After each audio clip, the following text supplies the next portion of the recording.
Good afternoon, everybody. Welcome back into RSBN Live. I'm Matthew Alvarez. We know at 3 o'clock, the president will participate in that small business summit inside the East Room of the White House. And speaking of the commander-in-chief, let's go to his most recent press conference on the tarmac in Florida on Saturday, in case you missed it, for clip number 1. Hello, everybody. So I think we can do this right here instead of at Doral. We're going to Doral. A lot of you are traveling with me. Doing very well with regard to just about everything, but doing very well with regard to Iran. Again, they want to make a deal. They're decimated. They're having a hard time figuring out who their leader is. They don't know who their leader is because their leader is gone. Their former leader, Khomeini. But we'll see. Any questions real fast? Which? The new 14-point proposal that Iran has proposed? No, I haven't. I'm looking at it up here. You're looking at it? Yeah. I'll let you know about it later. But Mr. President, last night you said we might be better off not making a deal with Iran. Well, I wouldn't have to. I didn't say that. I said that if we left right now, it would take them 20 years to rebuild. But we're not leaving right now. We're going to do it so nobody has to go back in 2 years or 5 years. Mr. President, you also said last night that... They told me about the concept of the deal. They're going to give me the exact wording. Yeah. Mr. President, last night you also said that only like 85% of Iran's missile-making capabilities has been eliminated. Correct. Is that other 15% important? Does the United States need to eliminate that? Well, I'd like to eliminate it, yeah. I'd like to. It'd be a start for them to build up again. And yeah, I would like to eliminate it. Sir, Mr. President, sir, under what circumstances would you restart military strikes on targets? Well, I don't want to say that. I mean, I can't tell that to a reporter. If they misbehave, if they do something bad, but right now, we'll see. But it's a possibility that could happen, certainly. Mr. President, in your letter to Congress, you said the hostilities in Iran that started have been terminated. How can you say that given that the naval blockade is still being militarily enforced? Well, it's a very friendly blockade. Nobody's even challenging it. Nobody at all is challenging it. Just so you understand, many presidents have been involved in things that are very big. They never had to go through anything with respect to Congress. They considered it to be totally unconstitutional. And the Democrats in Congress that push this, and probably a couple of Republicans, they're hurting our negotiating ability, which is infinite right now. And they shouldn't be doing it. It's never happened before. No other president's done it. And I'm not going to be the first. Thank you very much. Mr. President, Iran Go ahead. Thank you, Mr. President. Do you envision a future where American energy companies are operating inside of Iran, much like Venezuela? It could be. I'll tell you what, we have a lot of ships coming up to Texas and Louisiana. It's a line of ships. You saw the satellite. We have a line of ships, big ones, 2 million barrels, and they're coming up.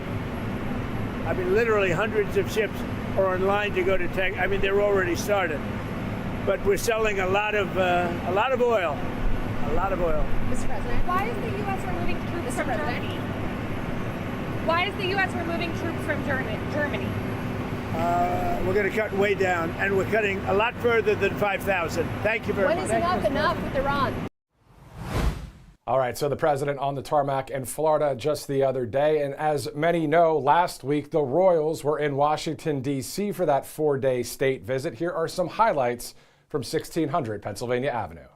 Long before Americans had a nation or a constitution, we first had a culture, a character, and a creed. This land was settled and forged by men, women, who bore in their souls the blood and noble spirit of the British. Here on a wild and untamed continent, they set loose the ancient English love of liberty and the Great Britain's distinctive sense of glory, destiny, and pride. As the direct descendant of King George III, I know our people have fought and fallen together in defense of the values we cherish. Across the ocean and from coast to coast, we have traded, innovated, and created together. We've stood together through the best and worst of times. The story of Britain and America is one of reconciliation, from adversaries to the closest of allies. The American founding was the culmination of hundreds of years of thought, struggle, sweat, blood, and sacrifice on both sides of the Atlantic.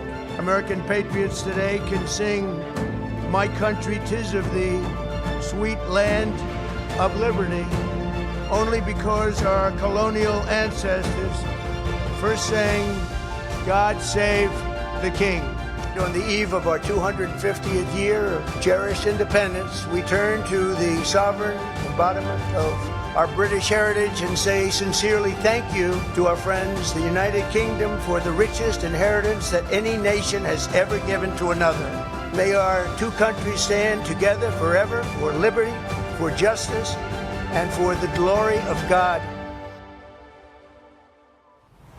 Quite the coverage just last week here on Right Side Broadcasting Network as we continue on this Monday, May 4th, and we'll get into some of the May the 4th be with you information in just a little bit for those of you that love Star Wars out there. But switching gears now, as millions of Americans are praying for the recovery of the real mayor of New York City, Rudy Giuliani. Over the weekend, President Trump told the world that the mayor is in critical condition at the hospital, saying, quote, "Our fabulous Rudy Giuliani, a true warrior and the best mayor in the history of New York City by far, has been hospitalized and is in critical condition." What a tragedy that he was treated so badly by the radical left lunatics, Democrats all, and he was right about everything. They cheated on the elections, fabricated hundreds of stories, did anything possible to destroy our nation, and now look at Rudy. So sad. President Donald J. Trump. Now, at about 11 Eastern time this morning, I received a text from the mayor's staff who said things are, quote, "looking good," which is great news. We can keep you updated as we learn more about the mayor's critical but stable condition. All this as Rudy Giuliani, of course, is America's mayor. What we have right now in New York City, nothing to compare. Let's go now to East Palestine, Ohio, because soon after that train derailment happened, Rudy Giuliani stopped by to check on the situation and the people there. So these are the shirts that I designed. As you can see, there's a big black flume over everything. It says, "I'm fine, we're fine, everything's fine." I wanted to incorporate, the "I'm fine, we're fine, everything's fine," when in reality, it's not fine here. People's mental health, we have 72-year-old men on the ground breaking down crying because this is where they've spent the past decades of their life working day in, day out, providing a safe home for their families. And it's all been stripped from them. They need the extra help. So whatever little bit that we are able to provide for them out there and here is what our goal is. We are making the shirts that will eventually hit the shelves at Tom's Tires, Classic Express, and what we're shipping out to people all over the nation. I have much respect for Rudy.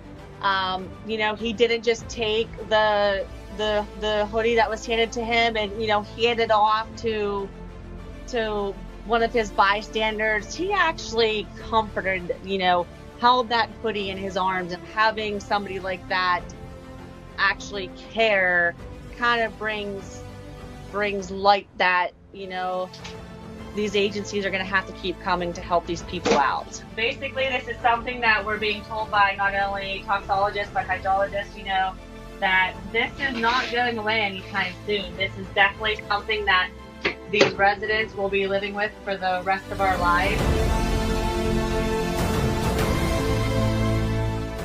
The revenue, the profits, and we go to our local stores and buy things such as napkins, paper plates, silverware.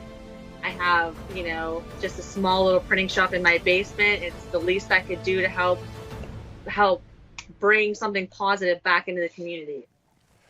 That was all back in 2023 in East Palestine, Ohio, when America's Mayor Rudy Giuliani stopped by to say hello to the Ohioans there in the eastern part of Ohio. Of course, that train derailment, what a story that was under the Biden regime. Meantime, before we move on, let's go to a few of our sponsors here on Right Side, including mypillow.com/RSBN. As you see there, you can save up to 80% on the warehouse moving sale.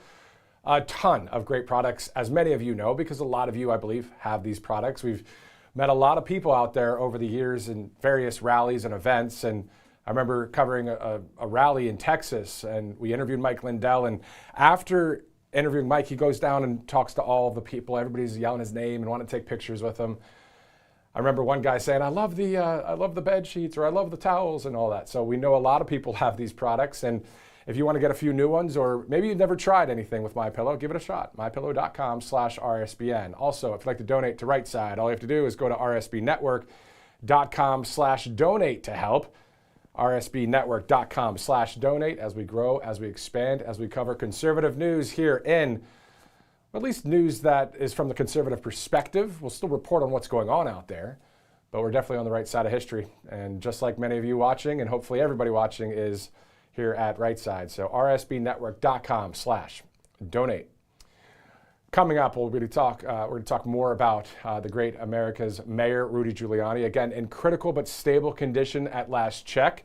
That per his comms team, his PR people. So we'll see as the hopeful progression gets to a better condition there for Rudy Giuliani. Meantime, in international news, President Trump announced the military will begin Project Freedom. This is to guide stranded commercial ships out of the Strait of Hormuz, calling it a humanitarian effort. We may have clip number 9 in there. This is a Trump on Truth Social post. He said, quote, Iran has taken some shots at unrelated nations with respect to the ship movement, Project Freedom, including a South Korean cargo ship. Perhaps it's time for South Korea to come and join the mission. We've shot down 7 small boats, or as they like to call them, fast boats. It's all they have left. Other than the South Korean ship, there has been at this moment no damage going through the strait. Secretary of War Pete Hegseth and Chairman of the Joint Chiefs of Staff Dan Kane will have a news conference tomorrow morning. Thank you for your attention to this matter, President Donald J. Trump. And most likely we'll be hearing about that news conference happening at 8 a.m. Eastern, usually the time that it has, at least in the prior Operation Epic Fury press conferences. Plus, there was a hantavirus outbreak on a cruise ship in the South Atlantic. We're told at least 3 passengers have died. According to Grok, the hantavirus refers to that family of viruses carried primarily by rodents that can cause serious, sometimes fatal diseases in humans.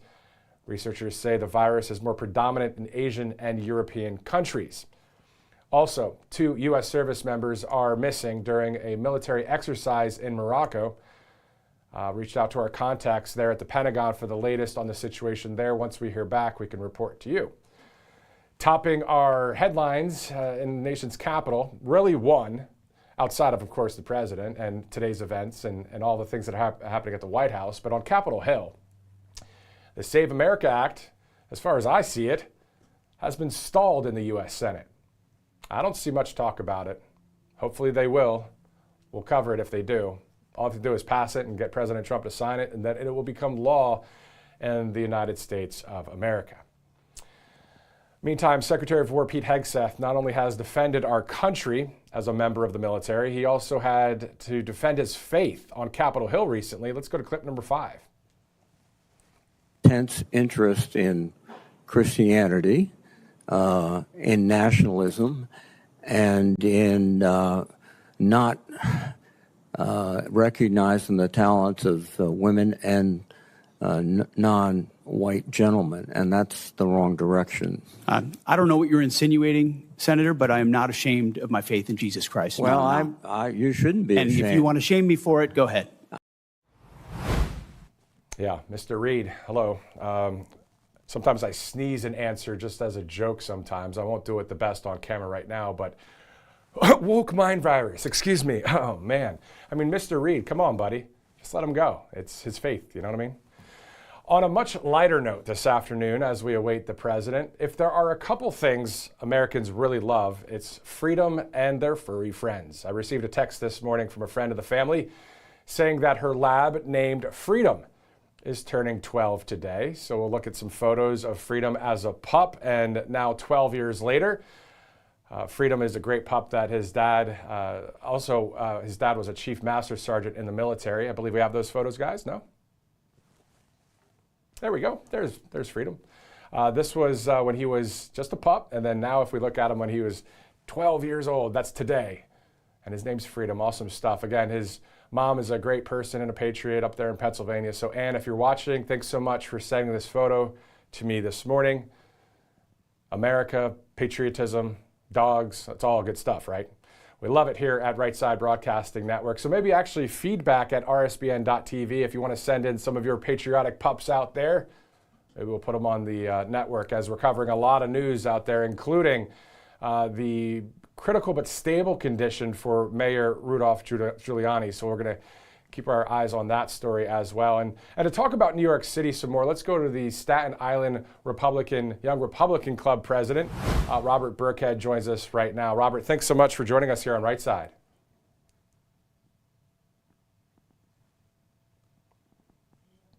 Doesn't look like we have audio there, as it's 1:47 Monday, May 4th. So let's go back to some more programming here. Why don't we do this? Let's take a quick commercial break. We'll get all the technical stuff going. We'll be right back here on Right Side. Welcome to Right Side Broadcasting Network, your trusted conservative news outlet. At RSBN, we deliver the truth when the mainstream media falls short. Since 2015, we've proudly broadcasted every single one of President Trump's iconic MAGA rallies, bringing you the excitement and energy live before anyone else. By watching RSBN, you get an unfiltered front row view of the action on the ground. We interview the crowds to give a voice to millions of Americans just like you. We show you President Trump's speeches in their entirety, free from interruptions and censorship. We cover the stories that matter to you with the integrity and passion you deserve. Thank you for choosing RSBN as your home for America First News. Together, we stand strong, united, and informed. So join us and be part of the right side of history.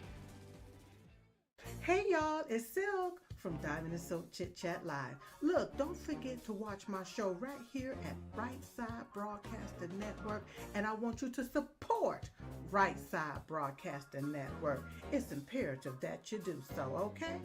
Bye-bye.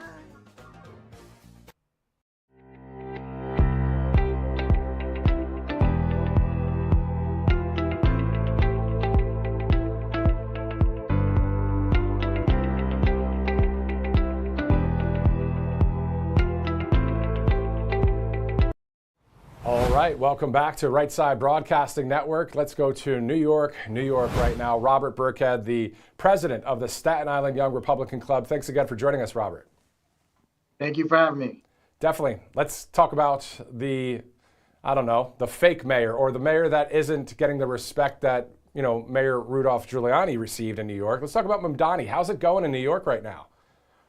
It's awful. Every day he's proposing some socialist agenda that just made all these promises to his constituents. Spend, free busing programs.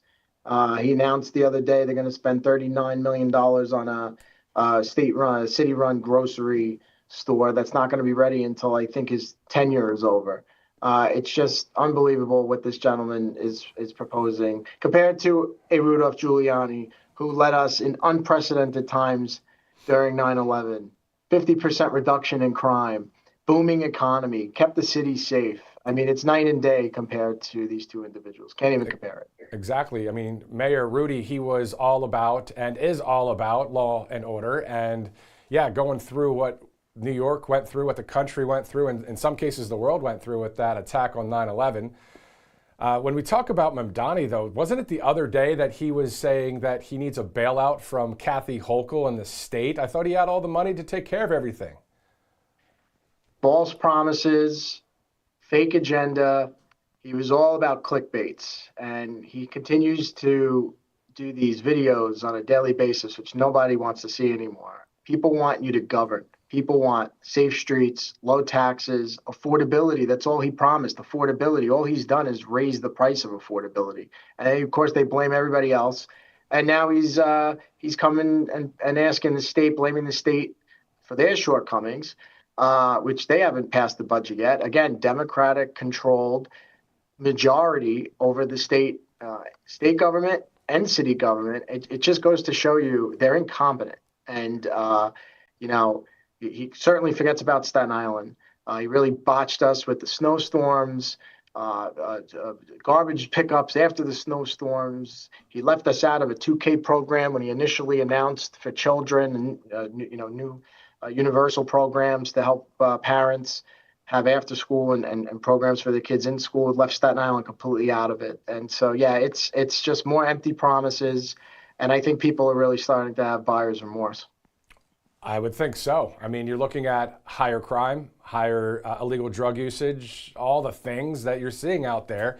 And on top of that, you have somebody that is not for free markets, capitalism, conservatism, God, family, country, from the perspective of the majority of this nation. So, but Staten Island, and of course there are patriots throughout all 5 boroughs of New York, but man, it must be difficult. And to your point about the mayor, Rudy Giuliani, as President Trump said, in critical but stable condition right now in the hospital. Your thoughts about that when you first heard about that for America's mayor? Oh, your heart sinks. These are great people that serve their country. People go into public service, they forget the sacrifices. I know politician could be a bad word. This Mayor Giuliani, specifically on Staten Island, cared about Staten Island back then and still cares about Staten Island, still travels over the bridge for events and to come and visit and still hear people's concerns because he cared about all 5 boroughs. You think about, 9/11. I see that vision of the mayor going through down by the towers with all emergency services. And, he had his mask on and he refused, very similar to President Trump. He refused to give up. He didn't want to be taken to a secured facility. He wanted to be out there with the people. And he fought for us. He kept us safe. And thank God we had him during those times. Again, 50% reduction in crime under his leadership. He really straightened up New York City. I don't think the city was more efficient, cleaner, safe than under Giuliani leadership. And likewise, his son has gone on to serve in public. I believe he works for the White House now. And just these individuals that give up to serve the country, the city, the state, you have to have admiration for them. It's not easy on their family lives, on their personal lives, and he really was a great mayor. So we are all in the Staten Island Young Republican Club. We're thinking of him. We are praying for him. I'm seeing reports that there's some bright lights of news coming out. So we hope that's true, and we're here for him like he's been there for us. Amen to that. And finally, Robert, can we talk about the pride of New York, right? When it comes to, you had de Blasio, you had Bloomberg, you have Mamdani now, but Giuliani, of course, a bright light in the day. I remember back in 2001, maybe after September 11th into October, November, some of the New York Yankee home games and the national anthem and the flags and Giuliani being there and all of the things and all that pride of patriotism. So now when you have a Mamdani there who is anti our country, I'm just calling it how it is. He could say whatever he wants. We know what he's doing. But how do the firefighters, how do the policemen, how do the sanitary workers, how do teachers, how do nurses and doctors, and how do you go on every day being like, hey, we are New York, we love our country, but we've got this guy that's way off somehow leading this whole city. I mean, how do you stomach that there in New York?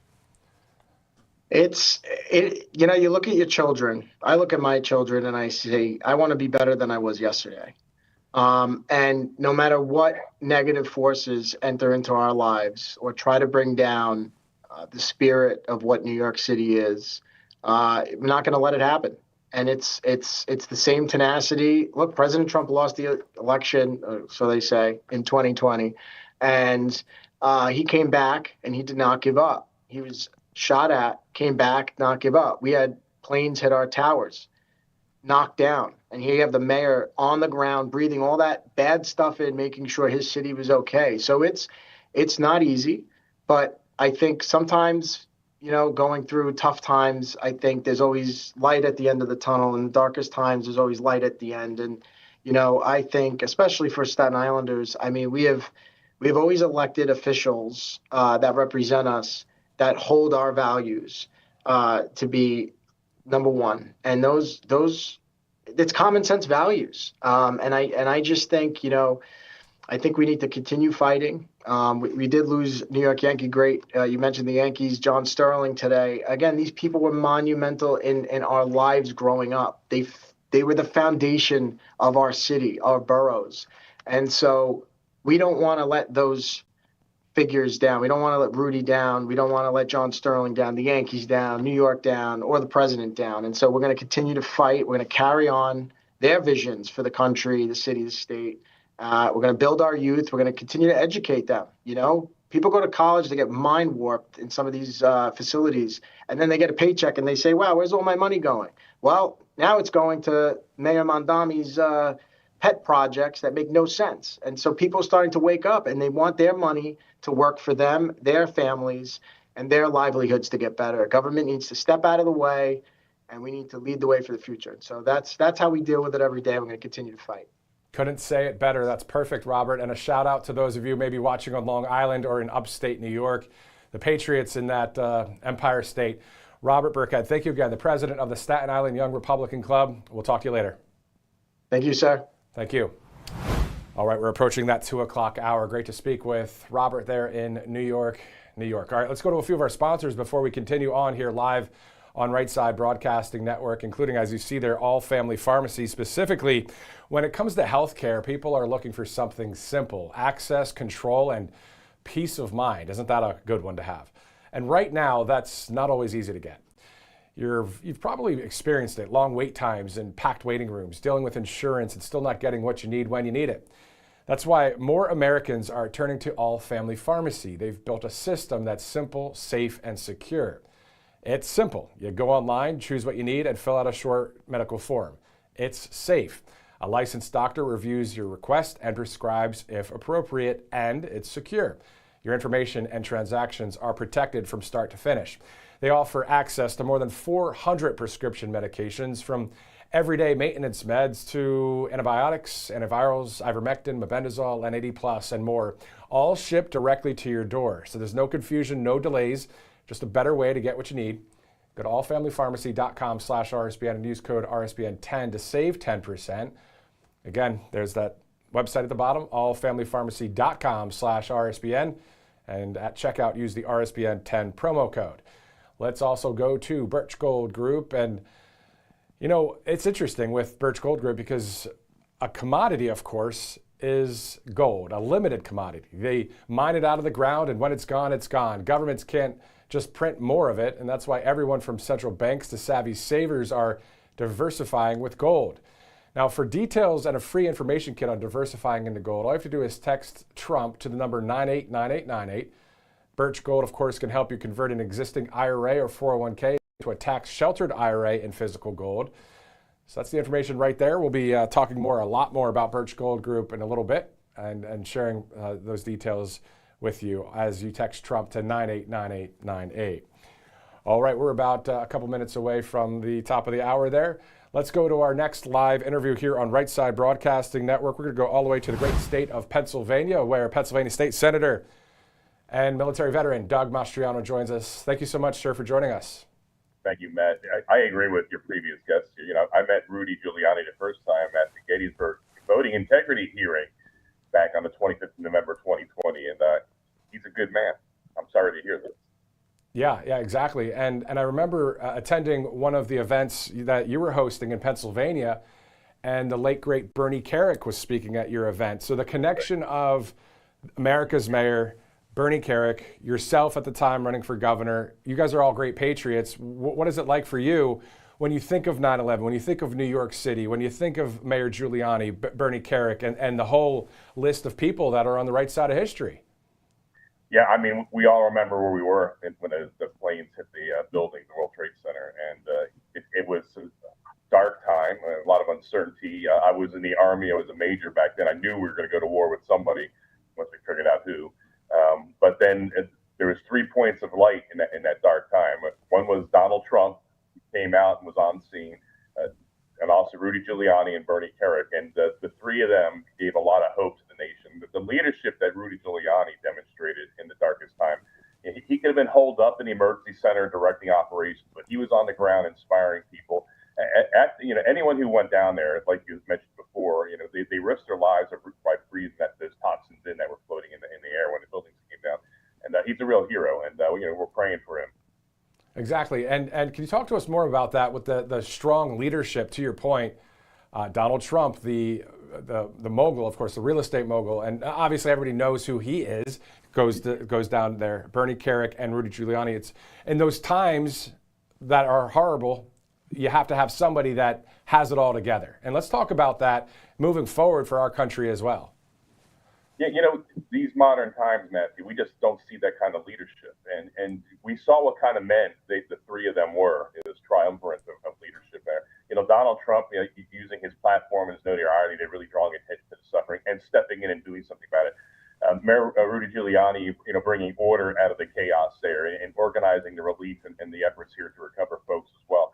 Just an amazing person. And by his side, by his side was Bernie Kerik there, actually directing the police and emergency first responders on the scene. That gave us hope, and that's the kind of thing you'd expect from a New Yorker too. By the way, they're tough. My dad was from Brooklyn, so they're tough people, and we watched the firemen and the firefighters watched the police there, run, especially the firefighters running into the building, probably having a guess that this could end badly, and many of them lost their lives.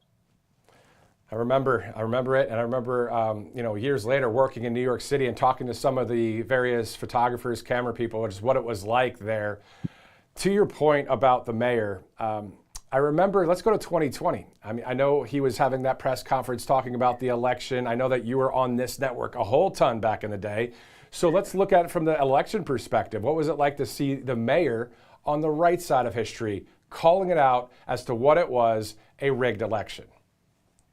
So we had the hearing set up in a hotel in Gettysburg. I had the option at Harrisburg. Like, no, I want it in my district. I want it in Gettysburg. It's such a historically important place. This was a historic moment. We were all wrestling with the outcome in 2020 and trying to have oversight. And when he walked in the room, it just people broke out in applause when they saw him. He symbolized so much. He was a giant. He was really basically the mayor of America at that point there, a voice of reason and a voice of courage. We know the media and the left came down hard on us here, election deniers and, overturning democracy, all this nonsense. The irony was what happened in Gettysburg. We were just the Senate and House members attended as well. We were exercising our constitutional right of oversight. And Rudy Giuliani was presenting the facts as we had it at that time. When you have thousands of people contacting me from across the state, asking us to look into this, you were compelled to do that. You can't, you're elected by the people. And that Rudy Giuliani, had the courage to stand up in the face of overwhelming pressure and opposition to him, the mass media, the culture turning against him, and still he stood strong. I admire him very much. Exactly. America's mayor, and right now he's in critical but stable condition in the hospital, so we're just monitoring that.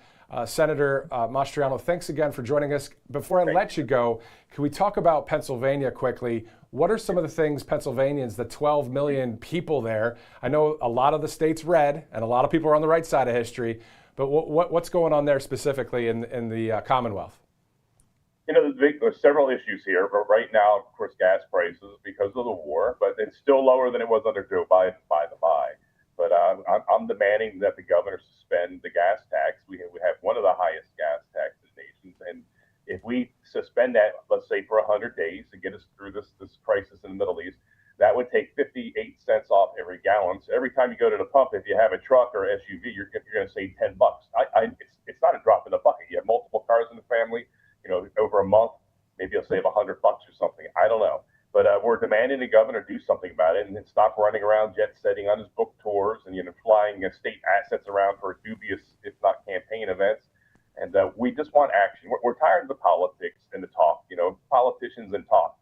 Governor Shapiro, that's all he does. A lot of talk and no action. Exactly. And then finally, you might have to fill me in on this story a little bit more. But is there a story where did he buy a fence or a wall and then from somebody? And then can you tell us about that? So he has a home in Montgomery County, and there's a lot of questionable things. He spent like $700,000 on a cedar fence he wanted around his private residence, not the mayor's mansion that belongs to the people, around his private house. And to compound the ridiculous ridiculous nature of this, Matthew. He wanted to put the fence on his neighbor's property. He used the state police to intimidate the Mocks. That's their last name. And the Mocks are suing him for, trying to grab their land, their private property here. Just the entitlement. When I ran for governor in 2022, the state police came to my house. They did a security survey. They gave me a report of what we needed to look at from a security perspective. And they told me any renovations to my private residence, it had to come out of pocket. And how come Josh Shapiro gets, almost up to $2 million in total renovating his private residence? Are you kidding? Including greenery? What? No, you landscape your own property. Can you imagine this guy? He's got ambitions. Could you imagine the abuse of power and the corruption that he ever made president? You have no way. Yeah, no, I mean, I agree with you, especially if you're taking over somebody else's property using, is it taxpayer dollars? Yes. Yes. Okay, so they're using $2 million. Okay, I get all that. And then on top of that, isn't it interesting? Most Democrats are against walls and protection, but except for them. Exactly, but I am wondering though, just to play on the other side just for a second, not in the sense I'm a Democrat at all, trust me, but I do love truth. And so the fence though, because of what happened to his house probably in Harrisburg, right? Do you think is he saying it's because of security, or is this just out there in a rural area and he's just like, I'm just going to do this because I can? I think it's a combination of both. I think under the pretense of security. Now, look, once again, state police, it looked like we're going to win. State police were at my house, did a survey. And, hey, we're going to have to put cameras here and do this and this and put a van here to have some police presence on your property. I got it. And anything permanent you're going to have to pay for. This is not the case with Josh. I don't get it. He's already wealthy, grew up wealthy, went to one of the most expensive schools in the nation, sends his kids to one of the most expensive schools in the nation, like $40,000 a pop. It's not college. And yet he wants to use taxpayer dollars. It's like, come on, guy. You got the money. Put your own freaking fence up at your own expense.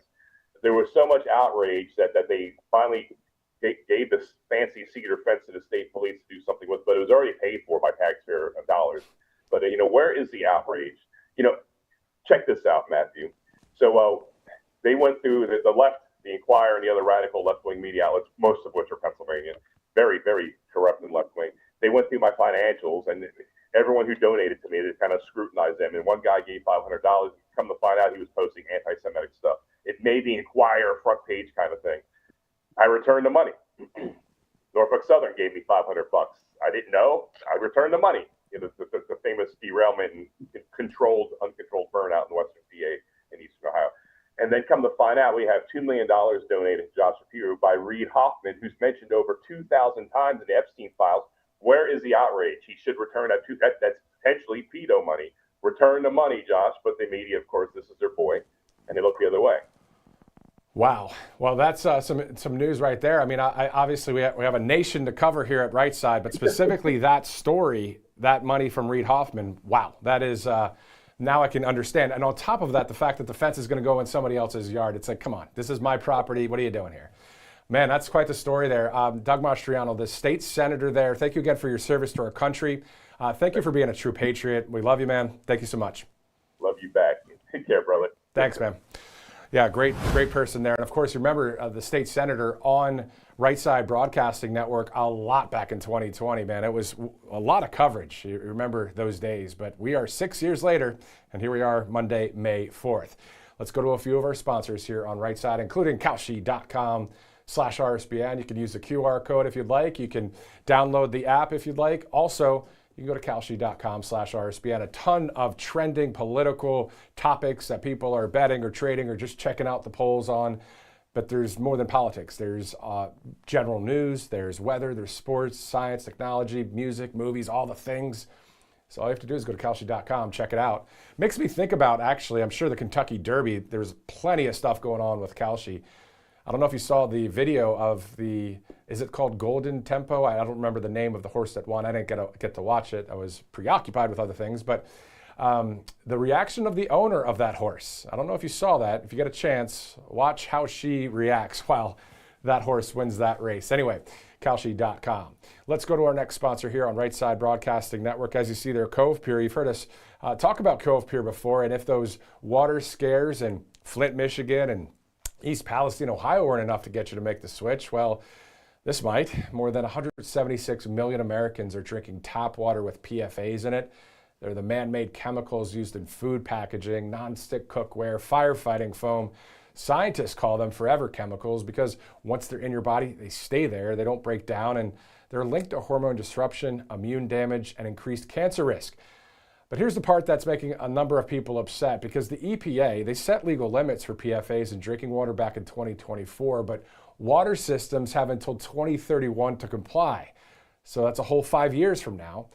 Until that deadline arrives, a utility can be operating above the legal limit right now, and they're not required to notify you. So you're just drinking that water, and that's why every single household needs this product here, Cove Pure, because the government knows these chemicals are harmful enough to regulate. They're just not making anyone act on it yet, which means if you want clean, healthy water, you're going to have to do it yourself. Cove Pure was engineered exactly for this. Unlike the normal pitcher filters that you see at the store, their Clearwave reverse osmosis technology, it's actually certified to remove up to 99.9% of contaminants, the PFAs, the heavy metals, the fluoride. How about the pharmaceuticals in the water? Ugh. This thing filters particles hundreds of times smaller, and actually hundreds of thousands of times smaller than a single human hair. The best part about Cove Pure is they make this thing so easy it sits right on your countertop, so you don't have to drill any holes or call someone in to install it. You just plug it in. You can even get whatever temperature water you want, hot, cold, or warm, with a tap of a button. So don't wait till 2031. Take control of your water quality right now. Head to covepure.com/RSBN. And because you're a viewer of this network, you'll get $250 off right now. That's covepure.com/RSBN. All right, it's 2/12, Monday, May 4th. Getting ready to see the president in a little bit. This is going to be a roundtable about small businesses across the country. A shout out to the small businesses, a shout out to the owners, a shout out to the mom and pop shops. Always good to have small businesses in America thriving.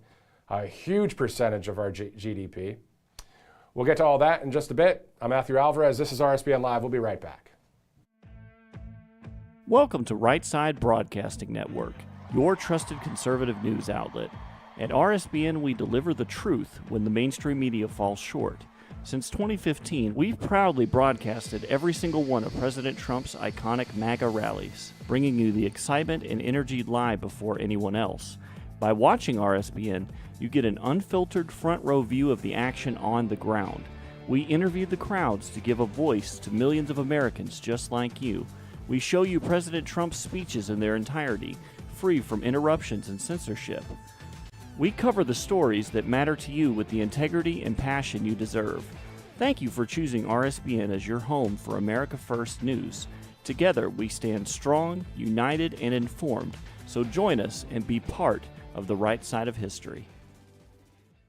Hey y'all, it's Silk from Diamond and Silk Chit Chat Live. Look, don't forget to watch my show right here at Right Side Broadcasting Network, and I want you to support Right Side Broadcasting Network. It's imperative that you do so, okay? Bye-bye.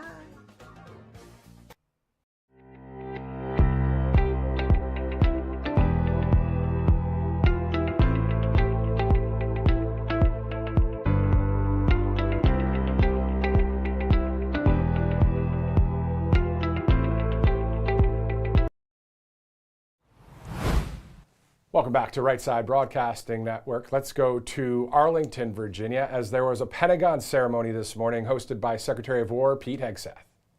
Governor, thank you. General, from one major to two majors.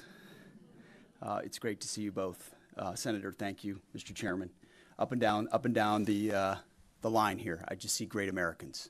General, what an honor it truly is. I'm privileged to be standing up here looking out at this great audience, at this room full of great Americans and other great Americans joining us this morning. These heroes before us today, Major Ryan Reynolds and Major Edwin Stanfield, are part of a story that's as old as the scriptures, and I'll get there in a moment. But first, I look out and we see Eva Lee. We are with you today. We are praying for you.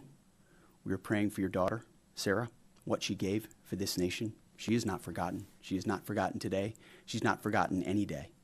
And it is her memory that stiffens our resolve each and every day. So thank you for being here. Thank you for, from that night to today, the courage you've shown, the strength you've shown, and the support you've shown throughout the force, which means an incredible amount. And then Andy, one day I'm looking down at him in a hospital bed. The next day I'm looking up, he's throwing out the first pitch. An incredible human being, truly a miracle. You have a Melody, you have a praying mother and an incredible father. Melody and Jason, it's good to see you both and your family. Just from that bedside and those prayers and more prayers and more prayers to the miracle of today.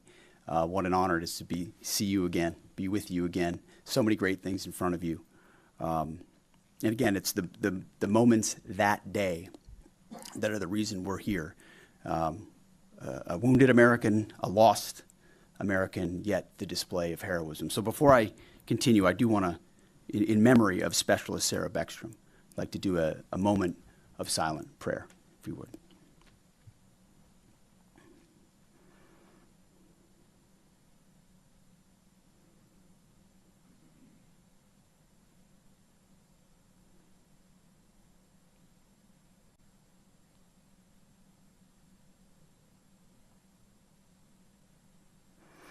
And amen.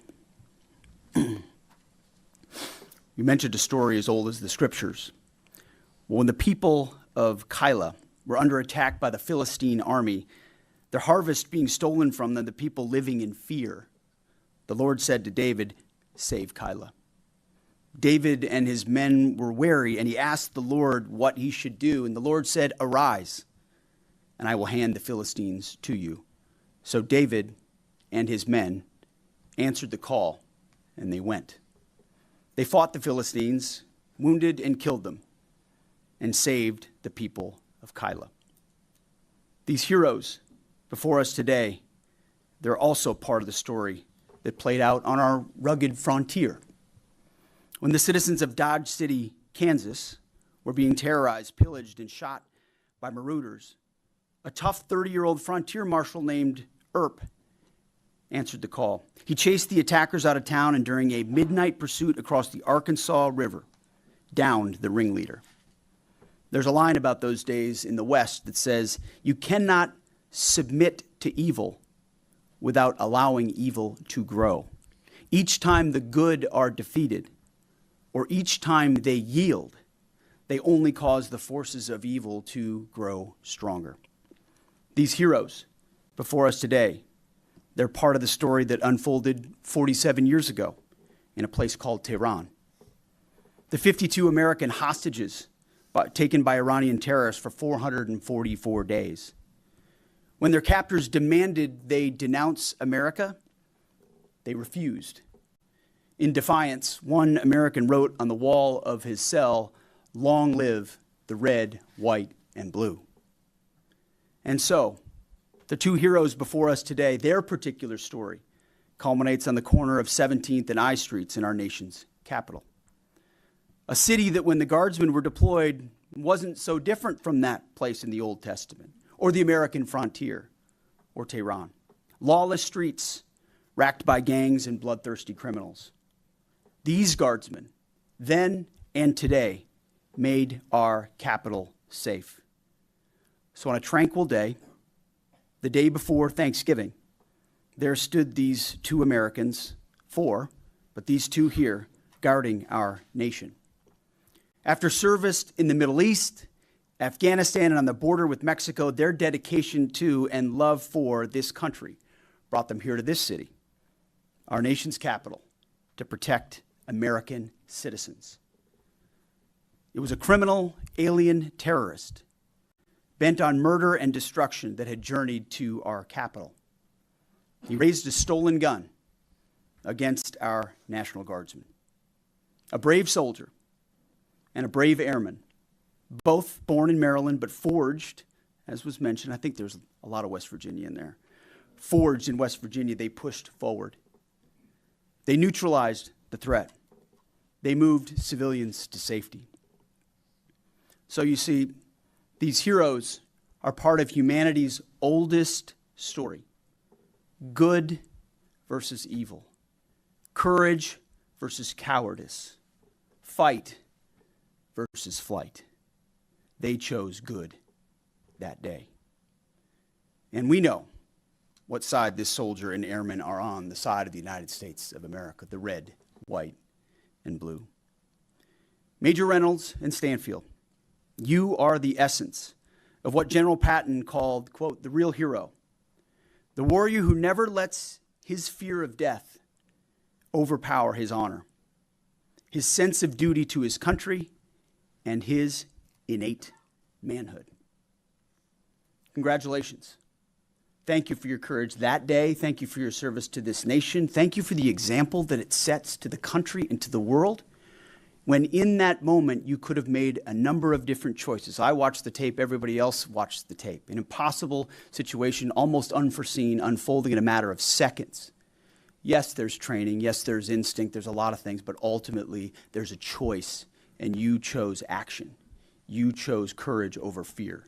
You chose to put your body in that, at risk on behalf of other human beings, on behalf of their families, on behalf of the rest of your unit. That is a choice we need to celebrate.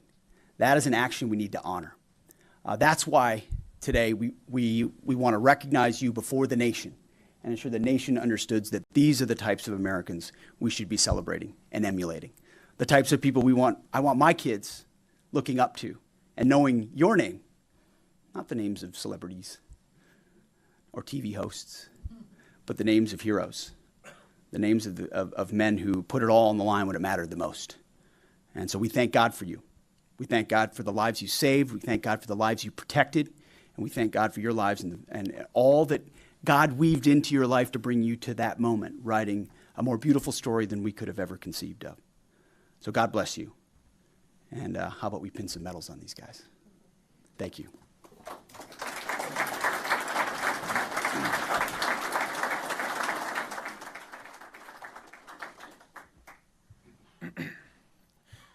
Would Major Reynolds and Major Stanfield please join Secretary Hegseth on stage?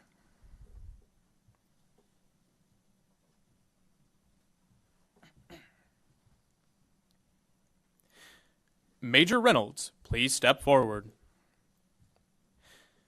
The President of the United States of America, authorized by Act of Congress 2 July 1926, has awarded the Soldier's Medal to Major Ryan S. Reynolds, West Virginia National Guard, for heroism not involving actual conflict with an enemy on 26 November 2025 during a targeted shooting attack on National Guard personnel in Washington, D.C. Major Ryan Reynolds advanced towards active gunfire to assist wounded service members. Without regard for personal safety, he subdued the attacker, allowing first responders to render life-saving aid, protect civilians, and assist responding law enforcement personnel while under threat of his life. Major Reynolds' courageous actions directly contributed to saving lives and preventing additional casualties. His heroism is in keeping with the finest traditions of military service and reflects great credit upon himself, the West Virginia National Guard, and the United States Army.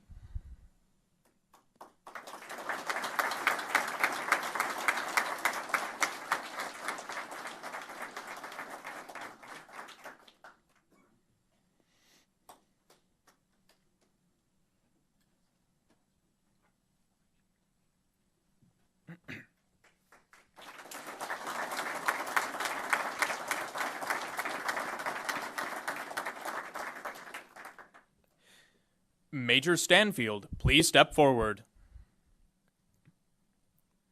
Citation to accompany the award of the Airman's Medal to Edwin O. Stanfield. Major Edwin O. Stanfield distinguished himself by heroism involving voluntary risk of life in Washington, District of Columbia, on 26 November 2025. On that date, Major Stanfield responded immediately to an active shooter incident that critically wounded 2 service members. After an armed assailant opened fire on National Guard members conducting routine security operations, Major Stanfield advanced towards the gunfire and the known danger area. Demonstrating exceptional composure, he assessed the situation, directed civilians to safety, and moved to assist the National Guard members who sustained life-threatening injuries. While still exposed to an uncertain and rapidly evolving threat, Major Stanfield took actions to subdue the assailant, then worked in concert with local law enforcement to secure the scene, maintain casualty care, and ensure the orderly arrival of emergency medical services. His leadership, calm execution, and unwavering commitment to securing the scene exemplified selfless service far beyond the normal call of duty. The exemplary heroism displayed by Major Stanfield reflects great credit upon himself and the United States Air Force.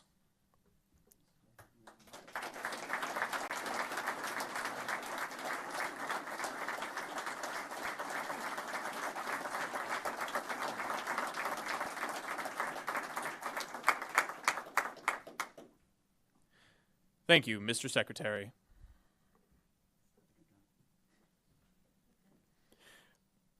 Please stand for the benediction delivered by Chaplain Clinton Tompkins.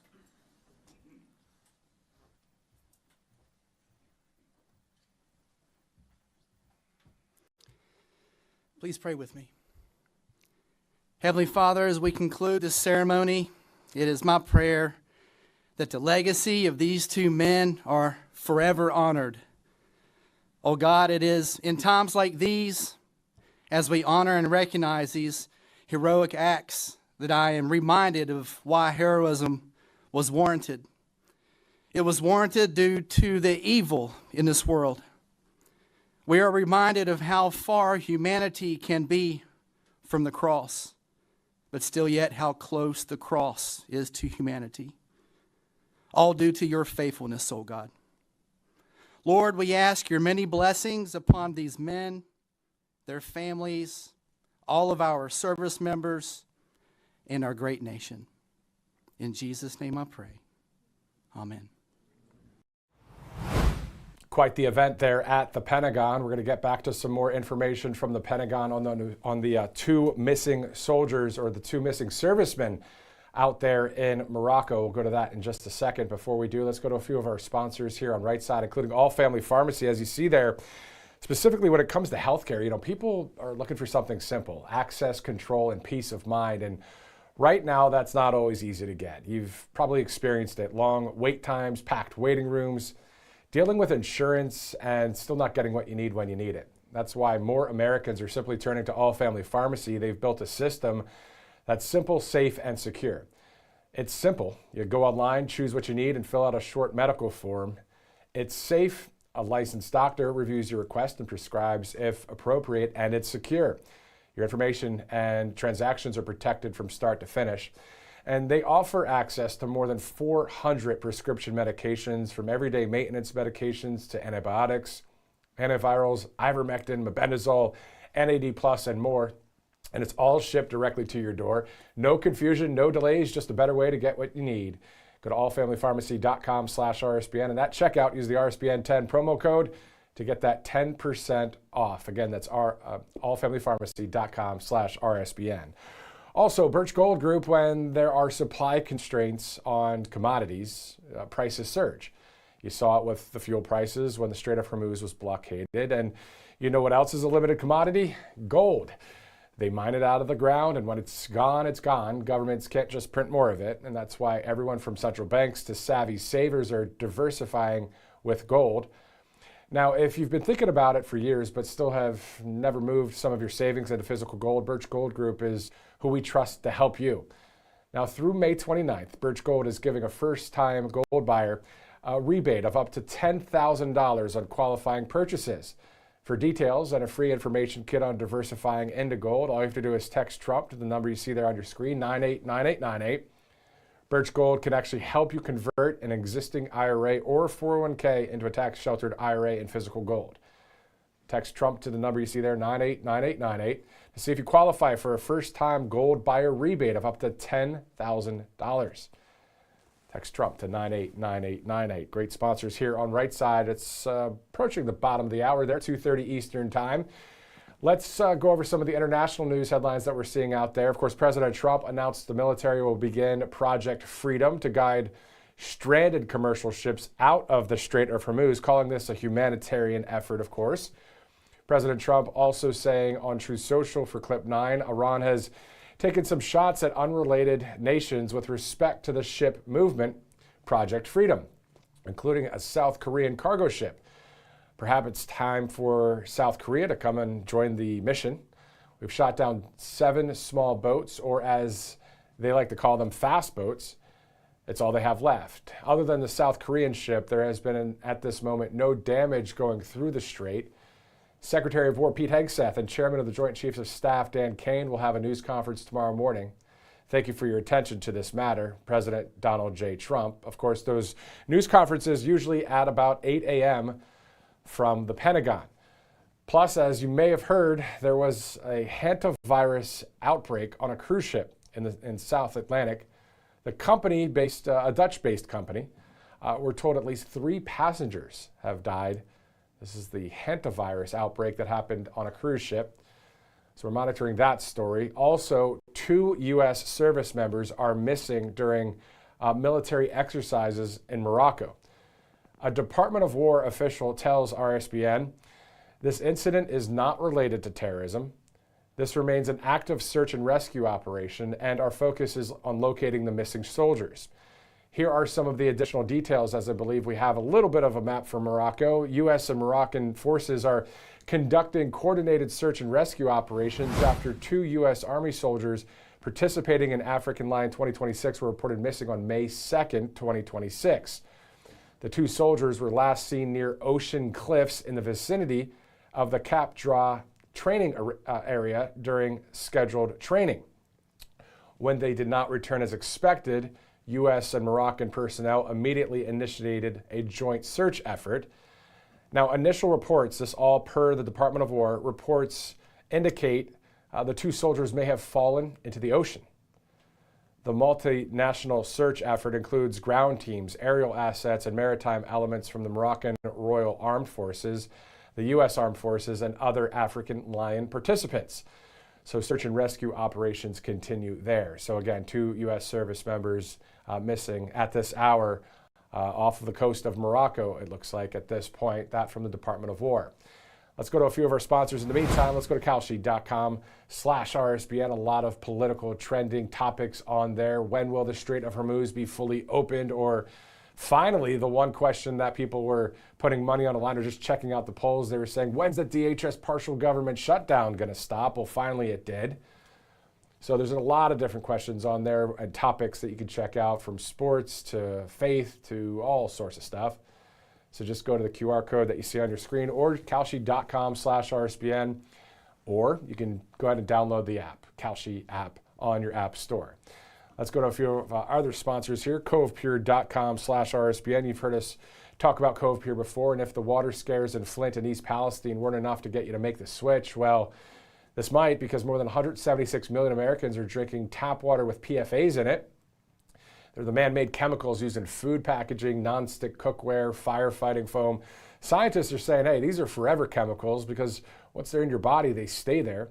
They don't break down, and they're linked to hormone disruption, immune damage, and increased cancer risk.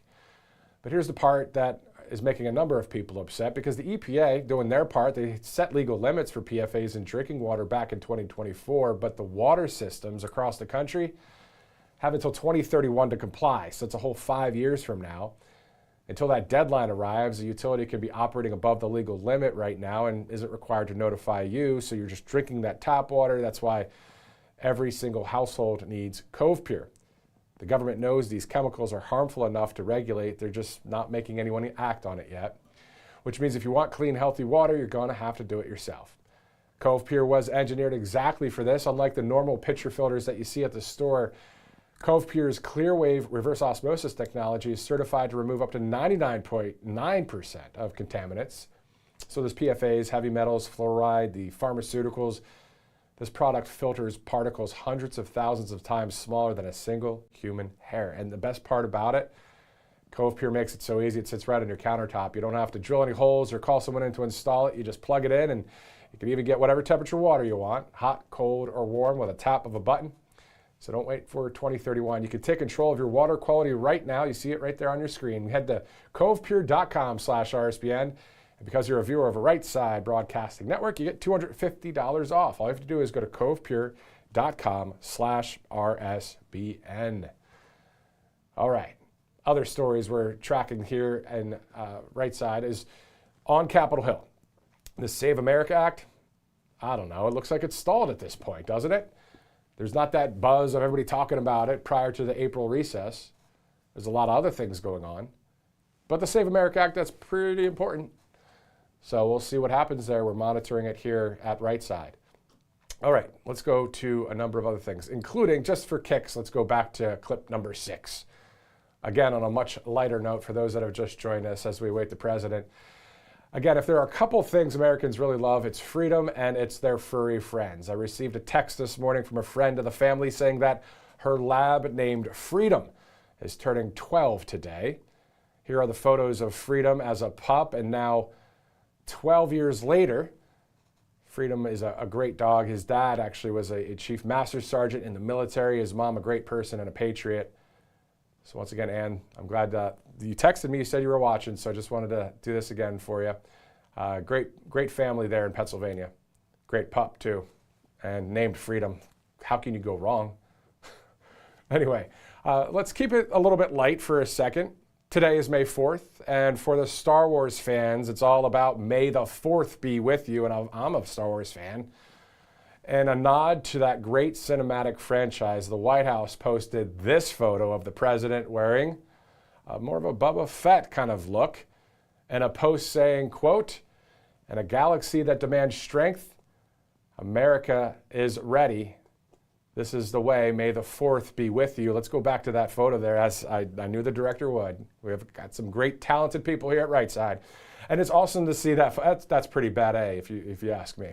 And especially if you like Star Wars. So May the 4th be with you, as we are monitoring a lot of news stories that are happening out there, including, I keep watching this story. I have my phone next to me, next to this laptop right here. And I see this story on Breaking 911. Connecticut Governor Ned Lamont, sounds like a winner, has signed a new bill into law that prohibits ICE agents from wearing masks for protection and restricts ICE from entering certain areas without a judicial warrant. Good old Connecticut governor doing some great work there. What? My, oh my. I've worked in local news back in the day, right? And there are detectives at various crime scenes, or if there are federal agents, prior to this whole thing with ICE or NICE, you remember, we might be calling them National Immigration Customs Enforcement. And we as reporters, journalists, anchors, whatever, would respect the law enforcement, even in most of the local news is fake news, in my opinion. I'm just going to call that too.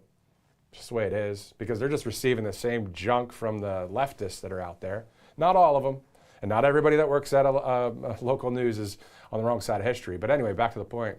But we'd be out there during some terrible crime scenes that just took place. And if there was a detective, they would kindly ask the cameras, like, "Hey guys, let's not get video of that." Even though we have a right to, we have a First Amendment right to, but sometimes you just use a little bit of wisdom. You don't have to show everybody that's out there. Detectives need to be not known, everybody that looks like a detective, right, and is publicly known. There's a lot of investigations that need to happen. So anybody that's against ICE wearing masks, ask yourself maybe a question of why? Why not allow people to go and take care of what they have to when it comes to illegal criminal aliens? You know, these guys usually go after people that are criminals. And anyway, so Connecticut Governor Ned Lamont has signed a new bill into law that prohibits ICE agents from wearing masks for protection and restricts ICE from entering certain areas without judicial warrant. Checking out some other stories here quick, and yeah, nothing huge when it comes to breaking news at this hour, as it's 1:40 Central in a minute, 2:40 Eastern Time. We do see the Small Business Administrator Kelly Loeffler just posted about 16 minutes ago talking about Happy National Small Business Week. Of course, this event that you're about to see in just a little bit will be a roundtable all about small businesses here in America. Again, a shout out to all of the small business owners out there on the right side of history, especially the mom and pop shops. Always good to see that, especially in a lot of the small towns around this great country. All right, let's go to a few of our sponsors. We'll take a commercial break after that, and then maybe we'll get this Kelly Loeffler video loaded up for you. as we're monitoring the news here at Right Side Broadcasting Network. Let's go with that first sponsor as we're approaching the top of the hour here. Let's go to All Family Pharmacy. When it comes to healthcare, people are looking for something simple: access, control, and peace of mind. And right now, that's not always easy to get. You've probably experienced it, those long wait lines and times and packed waiting rooms, dealing with insurance and still not getting what you need when you need it. That's why more Americans are turning to All Family Pharmacy. They've built a system that's simple, safe, and secure. It's simple. You go online, choose what you need, and fill out a short medical form. It's safe. A licensed doctor reviews your request and prescribes if appropriate. And it's secure. Your information and transactions are protected from start to finish. They offer access to more than 400 prescription medications, from everyday maintenance medications to antibiotics, antivirals, ivermectin, mebendazole, NAD+, and more, all shipped directly to your door. So there's no confusion, no delays, just a better way to get what you need. allfamilypharmacy.com/RSBN. Use that RSBN 10 promo code to save that 10% at checkout. Great sponsor here on Right Side. Let's go to Birch Gold Group. When there are supply constraints on commodities, prices surge. You saw it with fuel prices when the Strait of Hormuz was blockaded. And you know what else is a limited commodity? Gold. They mine it out of the ground, and when it's gone, it's gone. Governments can't just print more of it. I wish we could, right? That'd be cool. And that's why everyone from central banks to savvy savers are diversifying with gold. And if you've been thinking about it for years but have still never moved some of your savings into physical gold, Birch Gold Group is who we trust to help you. Now through May 29th, Birch Gold is giving first-time gold buyers a rebate of up to $10,000 on qualifying purchases. So for details and a free information kit on diversifying into gold, you can text Trump to that number you see on your screen, 989898. Birch Gold can help you convert an existing IRA or 401k into a tax-sheltered IRA in physical gold. Again, text that number or text that name. Trump, President Trump, of course. Trump to 989898. And this will be to see if you qualify for a first-time gold buyer rebate of up to $10,000. Again, Trump to 989898. You know, I was just thinking about the video we were talking about earlier with the Connecticut governor, as I'm watching here on Breaking 911 as well. You know, we just monitor a number of news stories out there. Of course, we have live interviews and live guests. We have somebody coming on at 3 o'clock Eastern. That will all depend, of course, if the White House has started their event. We're going to go all the way out to California for that live interview with the mayor of El Cajon. Apparently, the mayor there of that city has sued the state over a sanctuary law. So we'll have the mayor, Bill Wells, join us. If we're at the White House at that time, we'll record the interview. We'll air it as soon as we can. When you go back to this story about the Connecticut governor, Ned Lamont, has signed a new bill into law that prohibits ICE agents from wearing masks. That whole story. My dad used to be a detective in law enforcement. If my dad did not commit a crime, which he didn't, he's working as a law enforcement officer, he's out there, and he's taking care of business with some sort of criminal, whatever, in the sense of they're investigating and maybe they're wearing masks, I don't know. He did nothing wrong, right?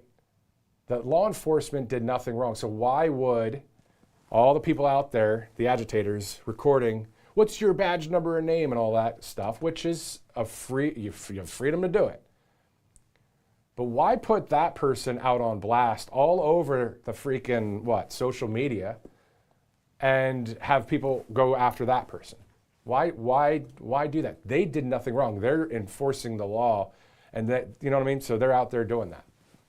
So detectives, ICE, now police officers don't need to do that. Customs Border Protection usually doesn't when it's just the Border Patrol officers, because you're part of the community. You're helping out, you're doing what you got to do. But when you're investigating, when you're going and if you have to raid a home, that kind of thing, you know? Anyway, a lot of different thoughts on that one. I'm sure you guys may have some of those too. But again, the Connecticut governor saying, hey, you're going to not wear masks in our state. I guess I'm speaking on behalf of those ICE agents out there. I'm sure if anybody is connected to an ICE agent out there, you're probably saying, amen. Thank you for saying that. Anyway, all right, 2:45 Eastern time. Let's do this. Let's go to the top of the broadcast. If you're just joining us, the president spoke to the reporters in Florida over the weekend on the tarmac. Let's take a look at that. Hello, everybody. I think we can do this right here instead of at Doral. We're going to Doral. A lot of you are traveling with me. Doing very well with regard to just about everything, but doing very well with regard to Iran. Again, they want to make a deal. They're decimated. They're having a hard time figuring out who their leader is. They don't know who their leader is because their leader is gone. Their former leader commanded. But we'll see. Any questions real fast? Which? The new 14-point proposal that Iran has? No, I haven't. I'm looking at it up here. You're looking at it? Yeah. I'll let you know about it later. But Mr. President, last night you said we might be better off not making a deal with Iran. Well, I wouldn't have to. I didn't say that. I said that if we left right now, it would take them 20 years to rebuild. But we're not leaving right now. We're going to do it so nobody has to go back in 2 years or 5 years. Mr. President, you also said last night that... They told me about the concept of the deal. They're going to give me the exact wording now, yeah. Mr. President, last night you also said that only like 85% of Iran's missile-making capabilities has been eliminated. Correct. Is that other 15% important? Does the United States need to eliminate that? Well, I'd like to eliminate it, yeah. I'd like to. It'd be a start for them to build up again. And yeah, I would like to eliminate it. Mr. President, sir, under what circumstances would you restart military strikes on targets? Well, I don't want to say that. I mean, I can't tell that to a reporter. If they misbehave, if they do something bad, but right now, we'll see. But it's a possibility that could happen, sir. Mr. President, in your letter to Congress, you said the hostilities in Iran that started have been terminated.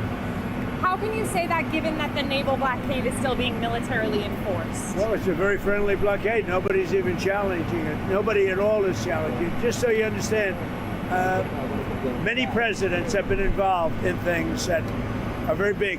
They never had to go through anything with respect to Congress. They considered it to be totally unconstitutional.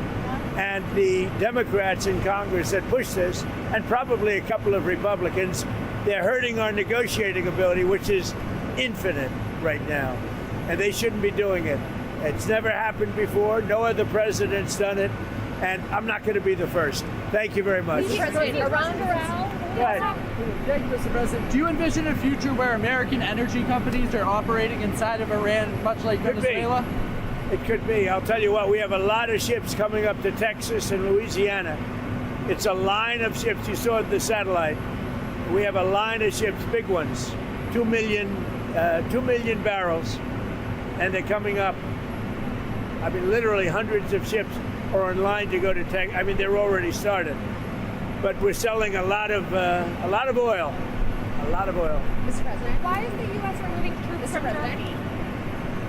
Why is the U.S. removing troops from Germany?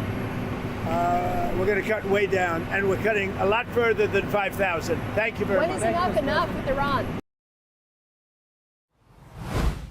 All right, so the president just speaking with the press over the weekend. That was his latest so-called press conference. So we'll be hearing from the president here shortly at this roundtable for the Small Business Administration, as this is National Small Business Week. So we're looking forward to more on that here in just a second. We're getting that video ready to go for you from Kelly Loeffler, the Small Business Administrator. And speaking of the Commander-in-Chief, we saw that he has been speaking about a number of things out there. But before we go to that, let's go to that new clip from the SBA. Hi, I'm Kelly Loeffler. It is my honor to serve as the 28th Administrator of the U.S. Small Business Administration. As the member of President Trump's cabinet who represents our great nation's job creators, welcome to National Small Business Week 2026. This year is particularly historic as we celebrate our nation's 250th anniversary. That's 250 years of free enterprise that built the strongest, freest, and most prosperous nation in the world. American exceptionalism was forged by hardworking founders just like you, those who build, innovate, and sacrifice to create generational strength. And today, under the leadership of President Trump, that legacy continues. Through tax cuts, fair trade, and deregulation, the Trump administration is proud to support growth, job creation, and opportunity that you power across main streets, cities, and rural America. At the SBA, we provide the capital, counseling, and deregulation that is driving the great American comeback. We invite you to take this week as an opportunity to learn more about the many ways that SBA can help support your journey. So on behalf of myself and our entire SBA team, happy National Small Business Week. Thank God for our small businesses as we continue our sponsorships here at Right Side Broadcasting Network, because when it comes to healthcare, a lot of people are looking for something simple. They specifically access and control and peace of mind. And right now, that's not always easy to get. You've probably experienced it. Those long wait times, packed waiting rooms, dealing with insurance and still not really getting what you need and when you need it. So that's why more Americans are turning to All Family Pharmacy. They've built that system that's just simple, safe, and secure. Simple. You go online, choose what you need, and fill out a short medical form. It's also safe. A licensed doctor reviews your request and prescribes if appropriate. And, of course, it's secure. Your information and transactions are protected from start to finish. They offer access to more than 400 prescription medications, from everyday maintenance medications to antibiotics, antivirals, ivermectin, mebendazole, NAD+, and more, all shipped directly to your door. No confusion, no delays, just a better way to get what you need. And you can go right there, right now, allfamilypharmacy.com/RSBN. Use the RSBN 10 promo code. You get 10% off your order, allfamilypharmacy.com/RSBN.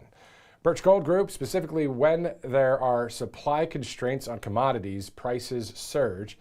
You see it with the fuel prices when the Strait of Hormuz is blocked. And you know what else is a limited commodity? Gold. They mine it out of the ground, of course, and when it's gone, it's gone. Governments can't just print more of it. That's why everyone from central banks to savvy savers are diversifying with gold.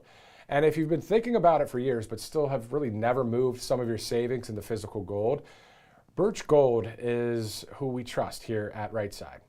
Now, through May 29th, Birch Gold is giving a first-time gold buyer a rebate of up to $10,000 on qualifying purchases. For details and a free information kit on diversifying into gold, text Trump to the number 989898. Birch Gold could actually help you convert an existing IRA or 401k into a tax-sheltered IRA into physical gold. Text Trump to that number you see on your screen, 989898, to see if you qualify for that first-time gold buyer rebate of up to $10,000. Again, Trump to 989898. All right, as many of you know, last week the Royals were in Washington, D.C. for that 4-day state visit. Here are some highlights from the White House. Long before Americans had a nation or a constitution, we first had a culture, a character, and a creed. This land was settled and forged by men, women, who bore in their souls the blood and noble spirit of the British. Here on a wild and untamed continent, they set loose the ancient English love of liberty and the Great Britain's distinctive sense of glory, destiny, and pride. As the direct descendant of King George III, I know our people have fought and fallen together in defense of the values we cherish. Across the ocean and from coast to coast, we have traded, innovated, and created together. We've stood together through the best and worst of times. The story of Britain and America is one of reconciliation, from adversaries to the closest of allies.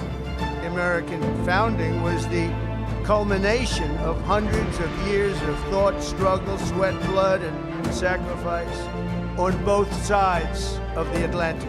American patriots today can sing, "My country, 'tis of thee, sweet land of liberty," only because our colonial ancestors first sang, "God save the King." On the eve of our 250th year of cherished independence, we turn to the sovereign embodiment of our British heritage and say sincerely thank you to our friends, the United Kingdom, for the richest inheritance that any nation has ever given to another. May our two countries stand together forever for liberty, for justice, and for the glory of God. Quite the coverage here on Right Side Broadcasting Network last week. And this, thinking about coverage coming up on May 14th, so about 10 days from now, President Trump and the First Lady will be in China to meet with President Xi Jinping. there. So a lot of coverage for that coming up in about 10 days from now. And of course, all the different kinds of news that we see out there in that 24/7 news cycle, and also the various live events that we're about to see at the White House. Again, this is all about small businesses in America, a nice roundtable discussion about that. That'll be in the East Room of the White House coming up in just a little bit. Before we move on with our broadcast, let's go to kalshi.com/RSBN. I haven't checked yet. Let me double check some of the latest when it comes to what people are putting money on the line for, and also checking out the various polls out there. Let's go to politics. Specifically, when will traffic at the Strait of Hormuz return to normal? Before September 1st, people are saying 54% are saying that. Before August 1st, 45% are saying that. Will Elon win his case against OpenAI? There's also, will the SAVE Act become law? So a lot of different questions on there that people are talking about. You can check it out too, kalshi.com/RSBN. Let's also go to Cove Pure. You've heard us talk about Cove Pure before, and you know, with that water scare that happened in Flint, Michigan and East Palestine, if that wasn't enough to get you to make the switch, this might, because more than half the country, about 176 million people, there's 347 million people in the country, but 176 million are still drinking tap water with PFAS in it. They're man-made chemicals used in food packaging, non-stick cookware, firefighting foam. Scientists call them forever chemicals because once they're in your body, they stay there, they don't break down, and they're linked to hormone disruption, immune damage, and increased cancer risk. But this is the part that's making a number of people upset, because the EPA, they did their job. They're setting legal limits for PFAS in drinking water. They did that back in 2024. But it's the water systems. They have until 2031 to comply. So that's 5 whole years from now. Until that deadline arrives, the utility can be operating above the legal limit right now, and they're not required to notify you, so you're just drinking that water. That's why every single household needs Cove Pure. The government knows these chemicals are harmful enough to regulate, they're just not making anyone act on it yet. Which means if you want clean, healthy water with no tap water aftertaste as well, you're gonna have to do this yourself. Cove Pure was engineered exactly for this. Unlike the normal pitcher filters you see at the store, their ClearWave reverse osmosis technology is certified to remove up to 99.9% of contaminants. So those PFAS, the heavy metals, fluoride, pharmaceuticals, filtering particles hundreds of thousands of times smaller than a single human hair. And the best part about Cove Pure, they make it so easy. It sits right on your countertop. You don't have to drill any holes or call someone in to install it. You just plug it in. You can even get whatever temperature water you want, hot, cold, or warm, with a tap of a button. So you don't have to wait until 2031. You can take control of your water quality right now. Just head to covepure.com/RSBN. And because you're a viewer of this broadcast, you'll get $250 off right now. covepure.com/RSBN. Some great sponsors here on Right Side Broadcasting Network, as millions of Americans, millions of us out there, are praying for the recovery of the real mayor of New York City, Rudy Giuliani. Over the weekend, President Trump told the world that the mayor is in critical condition at the hospital, saying, quote, "Our fabulous Rudy Giuliani, a true warrior and the best mayor in the history of New York City by far, has been hospitalized and is in critical condition. What a tragedy that he was treated so badly by the radical left lunatics, Democrats all. And he was right about everything. They cheated on the elections, fabricated hundreds of stories, did anything possible to destroy our nation, and now look at Rudy." So sad, President Donald J. Trump. Now, at about 11 this morning, I received a text as I inquired from his staff on the latest, and I heard, or specifically read, that things are, quote, looking good, which is great news, of course. We'll keep you updated as we learn more about the mayor's critical but stable condition. Speaking of the mayor, I believe we have a minute to go there, as it's about 3 o'clock right now. Let's return to East Palestine, Ohio, for those just joining us. It was Rudy Giuliani who stepped up as well. I remember interviewing, at the time, Senator J.D. Vance of Ohio. When I traveled to East Palestine, I know President Trump was there, of course, but here's when Rudy Giuliani showed up too. So these are the shirts that I designed. As you can see, there's a big black flume over everything. It says, "I'm fine, we're fine, everything's fine." I wanted to incorporate, the "I'm fine, we're fine, everything's fine," when in reality, it's not fine here. people's mental health. We have 72-year-old men on the ground breaking down crying because this is where they've spent the past decades of their life working day in, day out, providing a safe home for their families. And it's all been stripped from them. They need the extra help. So whatever little bit that we are able to provide for them out there and here is what our goal is. We are making the shirts that will eventually hit the shelves at Tom's Tires, Classic Express, and what we're shipping out to people all over the nation. I have much respect for Rudy. He didn't just take the hoodie that was handed to him and, hand it off to one of his bystanders. He actually comforted, held that hoodie in his arms, and having somebody like that actually care kind of brings light that, these agencies are going to have to keep coming to help these people out. Basically, this is something that we're being told by not only toxicologists, but hydrologists, that this is not going away anytime soon. This is definitely something that these residents will be living with for the rest of our lives. The revenue, the profits, and we go to our local stores and buy things such as napkins, paper plates, silverware. I have, just a small little printing shop in my basement. It's the least I could do to help bring something positive back into the communities. Okay, for those that are just watching, that was from 2023. Remember in East Palestine, Ohio, that whole train derailment? Well, we were airing that video just now, speaking about, of course, Mayor Rudy Giuliani, who was one of the great people that went out there to check on the situation, to be there with everyone. And then on top of that, great to see, remember, the small businesses in America. It's even that right there. She was, giving these shirts out, and then also, I believe, selling them, and the money was going toward the victims in East Palestine, Ohio, back in 23 with the whole train derailment under the Biden regime. So again, a shout out to small businesses everywhere, and we'll be watching the president here with that small business roundtable coming up in just a minute. Let's go from Washington, D.C. We're here in Alabama. The video is just from Ohio. Let's go to California. Bill Wells is the mayor of El Cajon, California. Mayor, thanks so much for joining us here on Right Side. Glad to be here. Let's talk about specifically these, is it a sanctuary law or laws that the city, you guys, have sued the state? Can you fill us in on what's going on there? Yeah, sure. There's a law in California called SB 54, and it basically says that no municipality can coordinate or have any conversation with any federal agency in regard to immigration. So if we arrest somebody, we think they're not here illegally, we're not allowed to contact ICE. We're not allowed to contact Border Patrol.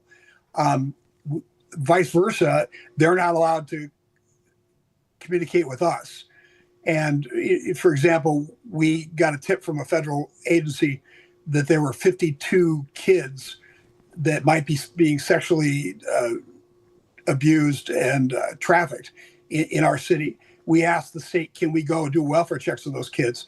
And they said, no, you can't because of SB 54. Okay. So that's how far they're willing to go for this. So that's what we're suing. We're basically suing, saying that California's not following federal law and that their law does not supersede the federal law. It's very interesting to see, a local town or at that local level joining with the federal level, and then the state is doing something that's incorrect. I'm sure you'd like to see a Steve Hilton or the Riverside County Sheriff as governor there in California to hurry up and get things taken care of. We'll get to that in just a minute, but sure. Out in Connecticut, the governor just signed something saying, well, ICE agents aren't allowed to wear masks. So it seems like coast to coast, of course, we've got these leftists that are trying to do anti-common sense actions. So where does this lawsuit stand as you are the mayor of El Cajon, California, against the state of California when it comes to that sanctuary, that law there? Well, we just filed it on Friday, so we're waiting for our first hearing. What we think will happen is eventually this will go to the United States Supreme Court, because basically what's happening is every time our cops take the streets, they're violating somebody's law.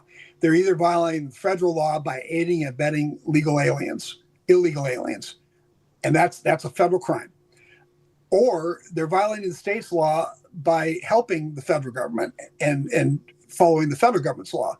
So we're just asking for a judge to step in and be referee here and say, you need to follow this law versus this law. And we have every belief that they will choose the federal government.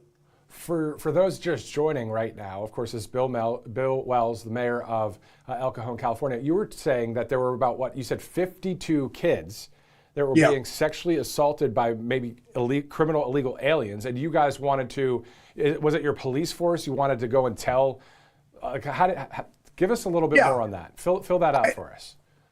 So there are 52 kids that are possibly being sex trafficked, but that's pretty alarming to me. And so, I wanted to send the police officers out to check and see if they're okay, even if we didn't arrest anybody, which we're not supposed to do, but which I think is ridiculous. But at least get the kids out of harm's way. But we got a letter from the DOJ saying, no, you can't do that, the California DOJ. So, that's what happened in that respect. And you're doing the common sense thing. Any everyday Americans thinking, hey, glad you're doing that. How far are you from San Diego? How far are you from the Mexican border? We're about 5 miles from the San Diego border and about 12 to 13 miles from the border with Mexico. Isn't that wild? I mean, you're very close there in Southern California. Have you talked to any other mayors in other towns across California or even across state lines into Arizona? Are they saying, hey, this is a good job, we're going to do the same thing? Or a bunch of mayors saying nothing to you because they're leftists? Well, you got to remember, this is California. So there's not too many of us Republicans left around. There's a few of us. I think the other Republicans, for various reasons, are cheering me on behind the scenes. And a lot of these guys and women, they don't have the counsel to really back them up. They're so divided over this immigration issue that they're not really in a position to stand up and do what I'm doing. I've got a strong enough counsel that I can do this. I'm popular enough in my city that I'm not worried about being thrown out of office. I won the last election with 76% of the vote, and the election before that with 84% of the vote. So I think I'm pretty safe in doing this. And it just became apparent to me that it was really my job to be the one to file the lawsuit. That's awesome. I'm glad you did it personally. I'm glad you did it professionally. And I think we, the people, are behind you to do something like that. I'd like you to weigh in on the gubernatorial race. You might not want to, but let's give it a shot, right? So we have Chad Bianco, the Riverside County Sheriff. We have Steve Hilton, of course. A lot of President Trump endorsed Steve Hilton. So your thoughts about the gubernatorial race, and the fact first that a Republican may be governor in California, and then second, maybe your thoughts about the two candidates. First off, I like them both. I think they're both great guys. I know them both, and I can't say anything bad about either one. The fact that President Trump endorsed Steve is a pretty significant factor in my book, because if you look at the last elections, I don't remember the number, but I think it was some 28 out of the 29 people that President Trump endorsed actually crossed the finish line and won. I think that's a pretty significant. Even in California, people think that we're entirely leftist here, and that's just not true. There's still about 42% Republicans in California. It's not enough to win enough of the offices to make a difference, but if a Republican's going to win, I think that most likely the endorsement from the president is going to go a long way in that. So that's my thoughts on that. Yeah, and that's coming up. I believe that primary is coming up, and of course November 3rd will be, the day we'll see what happens there in California. Also, we have the Small Business Administration holding this roundtable at the White House. The president, of course, a part of that.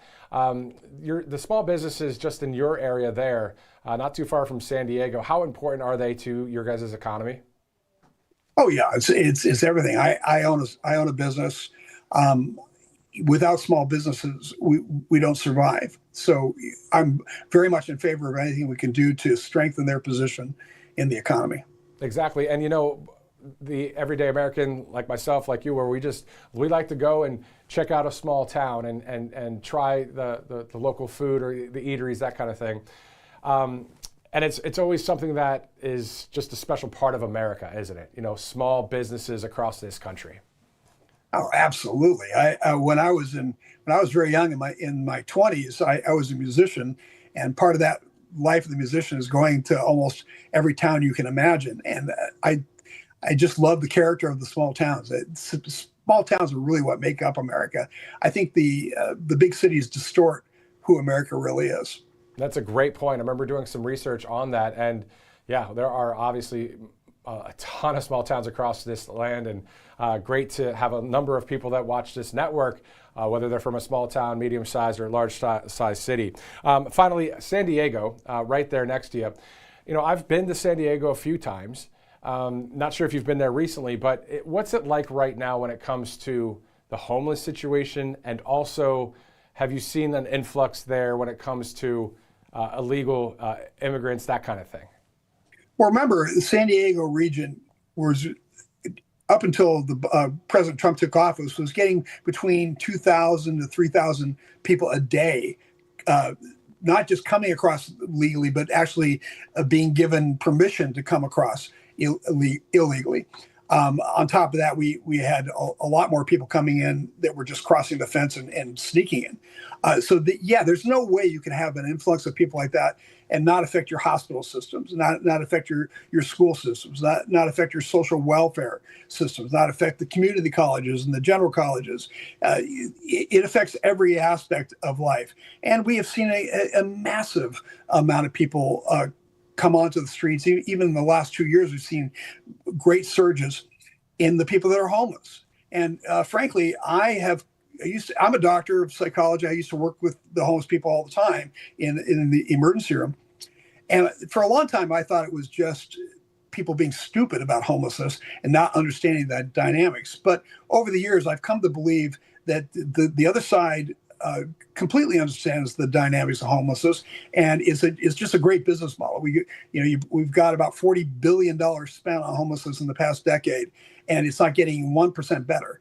And that's because I think people are very much enjoying the amount of money that's coming in and spending it on their friends through their NGOs, who are then in turn giving it back to left-wing politicians, which give a permanent ruling class over the state of California into eternity. And so unfortunately, it's a money issue, and we've got to cut off the money, just like what they're doing with the learning centers and all the other fraud. Until we really get a handle on that fraud, we're not going to cut the money off to the bad guys. And if you don't cut the money off to the bad guys, you're going to have a hard time winning. Yeah, exactly. We're seeing that kind of fraud in a number of states out there. Of course, always a shout out to Nick Shirley for getting that ball rolling to the next gear. Yep. Sir, if there is a Governor Hilton or a Governor Bianco and they called you and said, "Sir, we'd like you to come to Sacramento to be a part of this cabinet," what would you say? I'm ready. Okay. It can be very difficult to be in the ultra minority because a lot of times you feel like you're screaming into the wind. I would come work for free, because the idea of working to save my state, I took a lot of criticism because in my speech about the lawsuit, I said this was one of the most important days of my life, and people said, "Oh, it's that important if you be a racist?" I said, "No, it's that important because I was born in San Diego. I lived in California when it was by far the greatest state in the union. It is now by far the worst state in the union. And there's got to be a reckoning for that. We've got to turn it around, because I don't want to leave the worst state in the union to my kids and my grandkids. So I would do whatever I could to make it better. And I think either one of those guys would do a great job. The thing to really pray for is that, because we're in a jungle primary system, it doesn't have to be a Republican and a Democrat. There's a slight possibility we could have two Republicans in the runoff, and then we win no matter what. Yeah, and then whoever wins, then the other one that didn't win could hopefully be a part of the cabinet anyway. We hope to see that happen there in California, man. A Republican governor once again. I know Arnold was the guy back in the day, but And I think that's pretty interesting that, we didn't talk about that, when we were emailing about having an interview. I was going to ask you about if you were going to set up shop and move and go to Sacramento if you were to be called on. I mean, that shows right there, actions louder than words, that's quite the distance too. That's a 7-hour drive from your area, isn't it? 5 to 7 hours? Yeah, longer. Yeah, probably an 8 to 10 hour drive. Yeah. Whew. Well, but you get to a certain age in life and you see what's important. Thanks for thinking about it. You might want to give Steve or Chad a call and tell them I'm available. Well, we did. No, that'd be awesome. We did interview both candidates pretty recently, and that'd be kind of cool if that worked out there in California. Bill Wells, the mayor of El Cajon, thank you again for joining us. Thank you for your service to the country and doing the right thing. I appreciate you giving me a chance to talk. Thank you very much. Definitely. Thank you, sir. Great stuff there, man. It's refreshing to see whether it's local, state, federal government and people that are standing up for truth or standing up for what's right. It's pretty awesome to see that. That'd be quite the move. 8 to 10 hour drive. So El Cajon, which is, just outside of San Diego, you drive all the way up to Sacramento, California. I've actually been on that trip, but it was more along the West Coast there. Anyway, good stuff there. It's 3:16 Eastern Time. Thanks again for joining us here on Right Side Broadcasting Network. We're awaiting the White House. Director, do we have clip 12 in from the White House?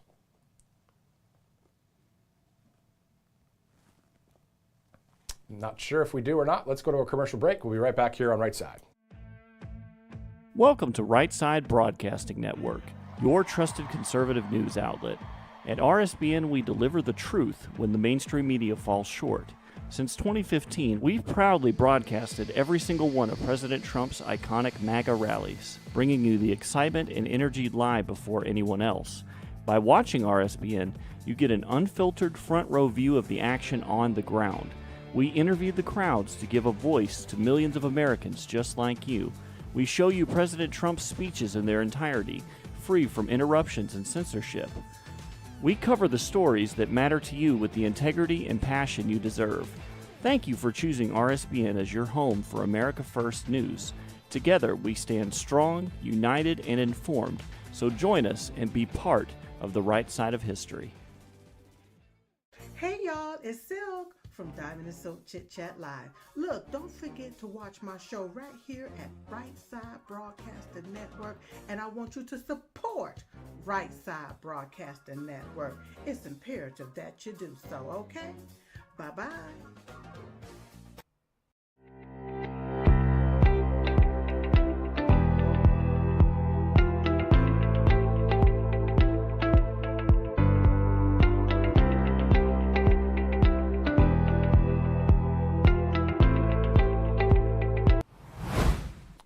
All right, we are standing by to go to 1600 Pennsylvania Avenue. Thanks again for joining us here on Right Side Broadcasting Network. The White House has just posted a new video all about the president's trip to the villages in Florida. Let's take a look at that.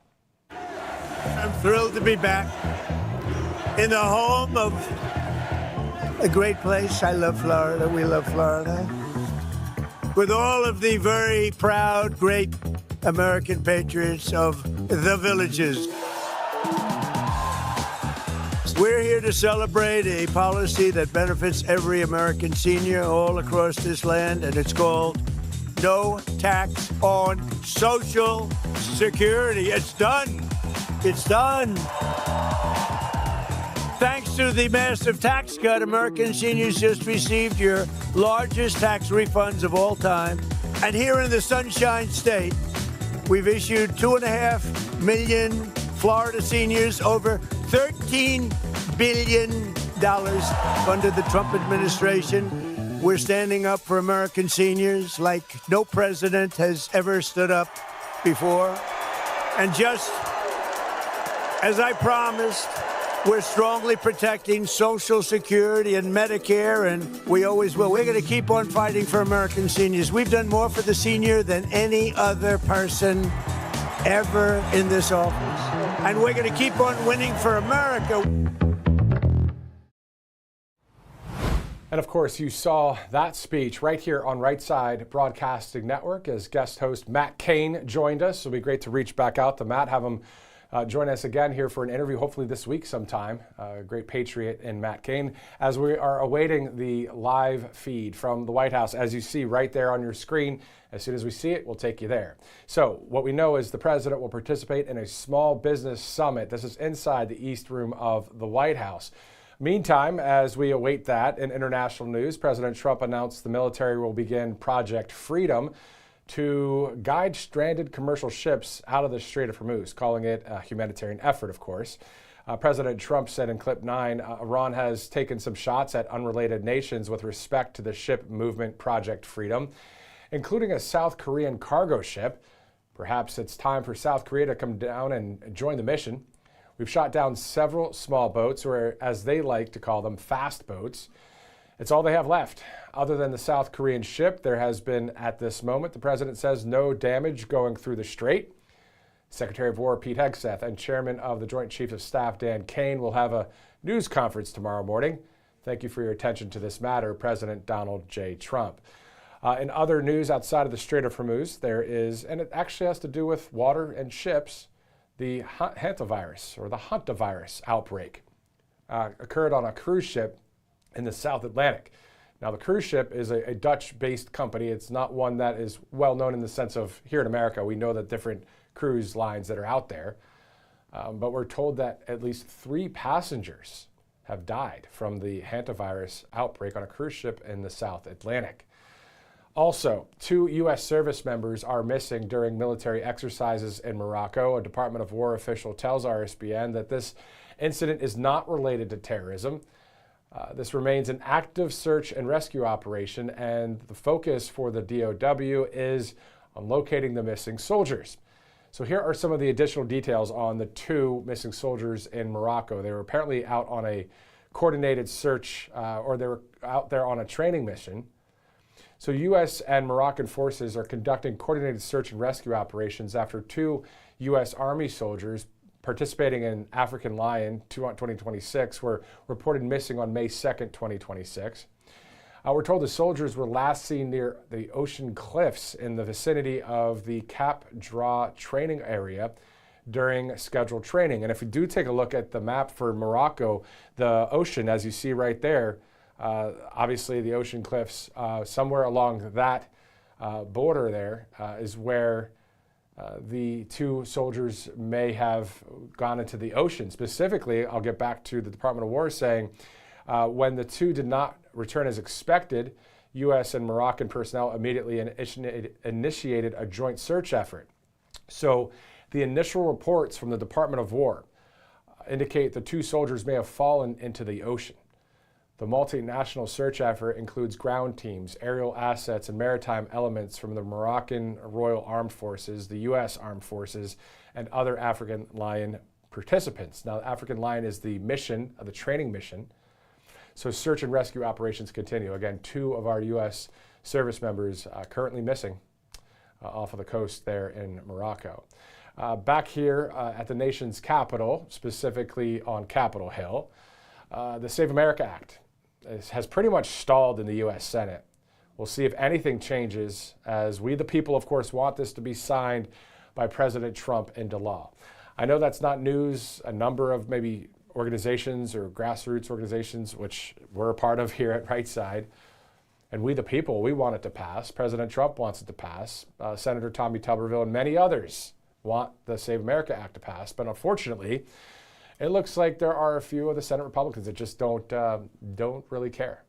I'll just put it out. I'll put it out there that way, because if you cared, you would filibuster, end the filibuster, as President Trump just said on Truth Social. He said, I believe, quote, destroy the filibuster. We could fact check me if you'd like. Just go to Truth Social and check out President Trump's words about the filibuster. So that's really the only way through, is to the nuclear option.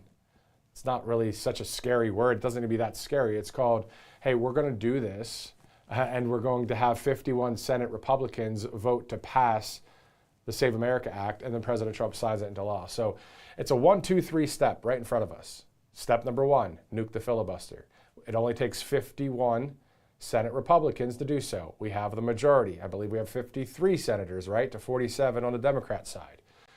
So if we have 51 say, let's do that, let's nuke the filibuster, then it would take a simple majority of 51 to pass the Save America Act.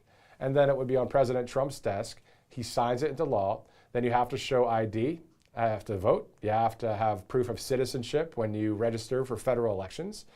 The whole mail-in ballot fiasco of all the extra ballots to push people over the edge to win elections, that crap stops. It's only for military, medical, that kind of thing, just a few instances.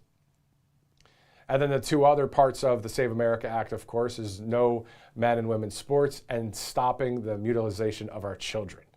So there's 5 huge things going on there in the Save America Act. So anyway, hopefully we get some voter ID. And again, that's laughable that we don't have that, because the amount of nations across the earth that do. And we're the leading country. We're number one. We've been number one 249 years ago. We became number one because we broke away from all the junk. We broke away from the tyrannical crap. We said, nah, you're not going to stop our freedoms. And we did what we did. That American Revolution happened. We saw it in the sense of in the history books, but we know that the Constitution stemmed from that. And so it's Saving America, the Save America Act, as we get ready to celebrate 250 years young here. Wouldn't it be great to have something like that passed? And then November 3rd rolls around and we have that peace of mind that everybody voting has shown an ID, or they prove their citizenship, or there's no mail-in ballots except for a few instances. That'd be nice. You know, we talk about peace of mind a lot here at the network when it comes to various sponsors, because a lot of our sponsors, all of them, they're great. It's peace of mind to have a water filter that's going to take away all of the chemicals and the pharmaceuticals that are in your filter. You have peace of mind. You're drinking water that's better, right? I can go on and on with all the different sponsors. So that's what we want. Now, if we don't get it, if we don't get the Save America Act passed, we still have to vote. We still have to get out the vote. And make it too big to rig as we did in 2024. But it's only May, so we have a few months yet to get to November. So hopefully we'll see some more of that going on in D.C., where people are talking about it more and more pressure from we the people. And that pressure comes in a number of forms. All simply, whether it's a call, whether it's an email, whether if you kindly speak with your senator, but let them know this is what we want. It's about we the people. We're the ones that are the majority here. And we will be, even if the Democrats win another election in the sense of the presidency in the future. I mean, it usually, goes back and forth here and there. Of course, that's not going to be great if we have the White House, the executive branch, the judicial branch a packed court or a packed judicial court with justices. The legislative branch, the Senate and the House. If everybody's on the left side of history, wow, what's our nation going to look like then? So anyway, hence the Save America Act, pass the thing. Man. All right, approaching the bottom of the hour here. This roundtable, originally scheduled for 3 o'clock, obviously 30 minutes late. There's a lot of people showing up there, small business owners and people that are involved in the industry from all across the country there at the White House. Again, if you're a small business owner or work at a small business, we're a small business here at Right Side, aren't we? So, shout out to all the owners. Thank God for our great small businesses out there. And if you'd like, feedback at rsbn.tv, type in and send us some of your favorite small businesses that are out there that you like. Maybe some of the pizza shops or the coffee cafes or whatever. Maybe an antique place you like to check out. A lot of great small businesses, but small towns. And they go hand in hand sometimes, but still awesome to see it. All right, so we're approaching that 3:30 mark here Eastern time. Let me double check if there's any breaking news that's happening right now as we stand by for the president. We do see the White House reposting that the president continues to deliver for the American people. They just released the National Drug Control Strategy. It's not just a document. It follows through on President Trump's promise to America, promises made, promises kept. That, according right here, as the White House reposted that. We just showed you all, as well, the Fighting for America's Seniors, the no tax on Social Security. President Donald J. Trump, of course, spoke with the American Patriots, those that watched, maybe that you didn't attend, or maybe watched here on Right Side just the other day, as he spoke there in Florida. As of right now, as for the schedule, haven't heard any details on any speeches coming up. Of course, they're going to be happening. The midterms are slowly approaching. Speaking of the midterms, will there be a national convention, a Republican national convention for the midterms? The answer so far is yes. Just like there's the RNC, right? You have the Republican National Convention during a presidential cycle.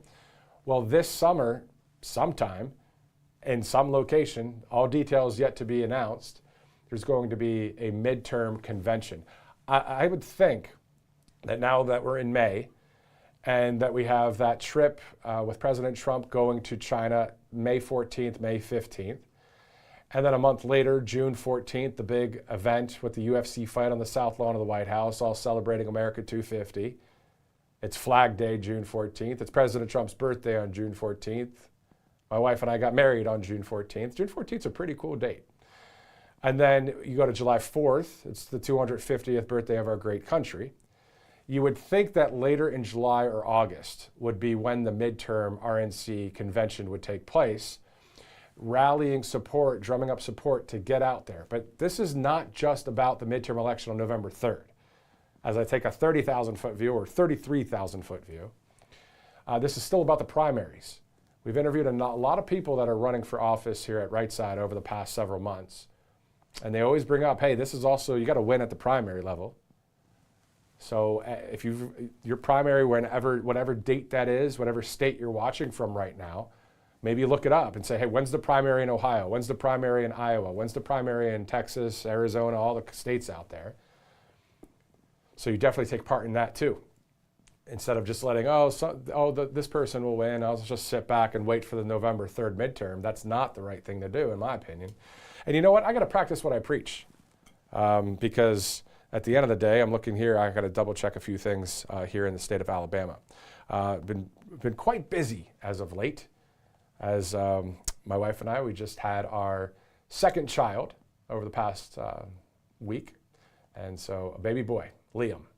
So happy about that, obviously, and looking forward to going to see him and my wife here soon after the broadcast. But anyway, so 3:33 as we're approaching that right now. So thank you guys so much for all of the congratulations and all of that on Truth Social. I just posted it on Truth the other day. And those that follow on Truth, if you'd like, it's at Matthew Alvarez. And then on X, it's at Matthew US Media. But enough of me, because at the end of the day, what we're looking to do here, guys, all working together, is everything for truth, everything for freedom, everything for God, family, country, for us to have a winning nation into the future. That's why we keep talking about the Save America Act, so hopefully we get that done here soon. All right, let's do this. Let's just take a quick commercial break. We'll be right back here on Right Side. Welcome to Right Side Broadcasting Network, your trusted conservative news outlet. At RSBN, we deliver the truth when the mainstream media falls short. Since 2015, we've proudly broadcasted every single one of President Trump's iconic MAGA rallies, bringing you the excitement and energy live before anyone else. By watching RSBN, you get an unfiltered front row view of the action on the ground. We interview the crowds to give a voice to millions of Americans just like you. We show you President Trump's speeches in their entirety, free from interruptions and censorship. We cover the stories that matter to you with the integrity and passion you deserve. Thank you for choosing RSBN as your home for America First News. Together, we stand strong, united, and informed. So join us and be part of the right side of history. Hey y'all, it's Silk from Diamond and Silk Chit Chat Live. Look, don't forget to watch my show right here at Right Side Broadcasting Network, and I want you to support Right Side Broadcasting Network. It's imperative that you do so, okay? Bye-bye.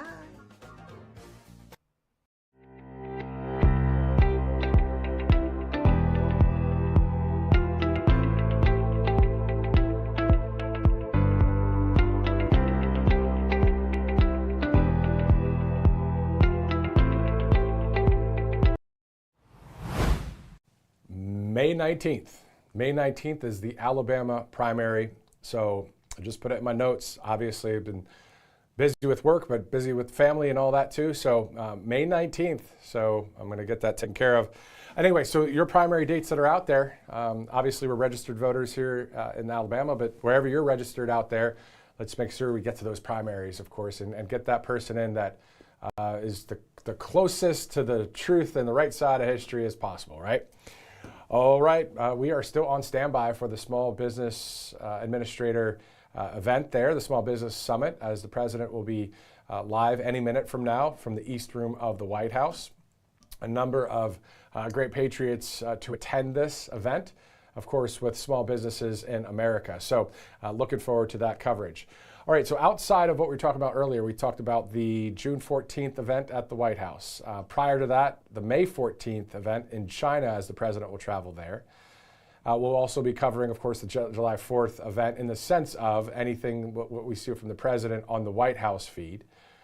And then later in that year, later in this year, ideally, that's probably when that RNC midterm convention will take place, leading into the November 3rd election. So we've had a number of people, as I mentioned earlier, join our broadcast and really harp on that issue of making sure that we have all of the various primary voting happening as well outside of that November 3rd vote. All right, it is May 4th, of course. As you guys know, May the 4th be with you. For those that are big Star Wars fans out there, which Star Wars is your favorite? Is it Star Wars? Is it Empire Strikes Back? Or is it Return of the Jedi? Go ahead and share that if you'd like, as we're on standby here for the president. Return of the Jedi, Empire Strikes Back, or Star Wars? Mine has always been Return of the Jedi. But man, Empire Strikes Back is so good too. And so is Star Wars. So anyway, speaking of that, the White House posted something earlier. I think we have some details on that. As we have a photo of President Trump, specifically, I think in the Boba Fett getty up. You see the helmet, the American flag, pretty cool stuff. And they also had a post underneath that. On the top of my mind, I don't remember the word for word for it. I could look it up, but there it is. Thank you, Director. In a galaxy that demands strength, America stands ready. This is the way. May the 4th be with you. Pretty cool. As we get ready to go to the White House. And also, what's your favorite, Star Wars or Dune? Dune's pretty cool too. All right, so if you're just joining us, we went over a ton of news stories. We've had a number of interviews live. So in case you'd like to check any of that out, go ahead and replay this after we see the president. And those that are watching live right now, thank you so much for doing so. Hope you had a nice weekend, a good weekend, as we are monitoring the news of the day. Of course, we have a country to save. That's why it's called the Save America Act. So that's why we really go to it here at the network when it comes to speaking about the things that the majority of the country talks about. You know how sometimes you might have a barbecue or maybe a family dinner or just out at the local restaurant or whatever, or maybe at the sporting event, and you're talking with people and politics comes up and all that. You know those conversations? I've had a million of them. You've had a million of them. But guess what? We talk about them here on the network in the sense of not from your conversation, but the actual content. And that's something you just don't hear in the mainstream media. The tell it like it is aspect. Thanks to President Trump for being someone that told it like it was, tells it like it is. And so we kind of, a lot of us, not only in the media, but politicians and people running for office have said, man, if he can really push the envelope there, there's times to be dignified, 100%. But there's times to really call it like it is and really fight for our country, legally, spiritually, and lawfully. As I heard the other day from Alex Jones saying that as well. I mean, it's true. I agree with him on that. I agree with the guy on a lot of things. But the point is, that's what we can do. We can fight for our freedom legally, lawfully, and spiritually. And we're going to keep on keeping on here at Right Side and keep on keeping on in conservative media. Again, as we are now 38 minutes past the start time for this event, as soon as we get that live feed, we'll take you there live.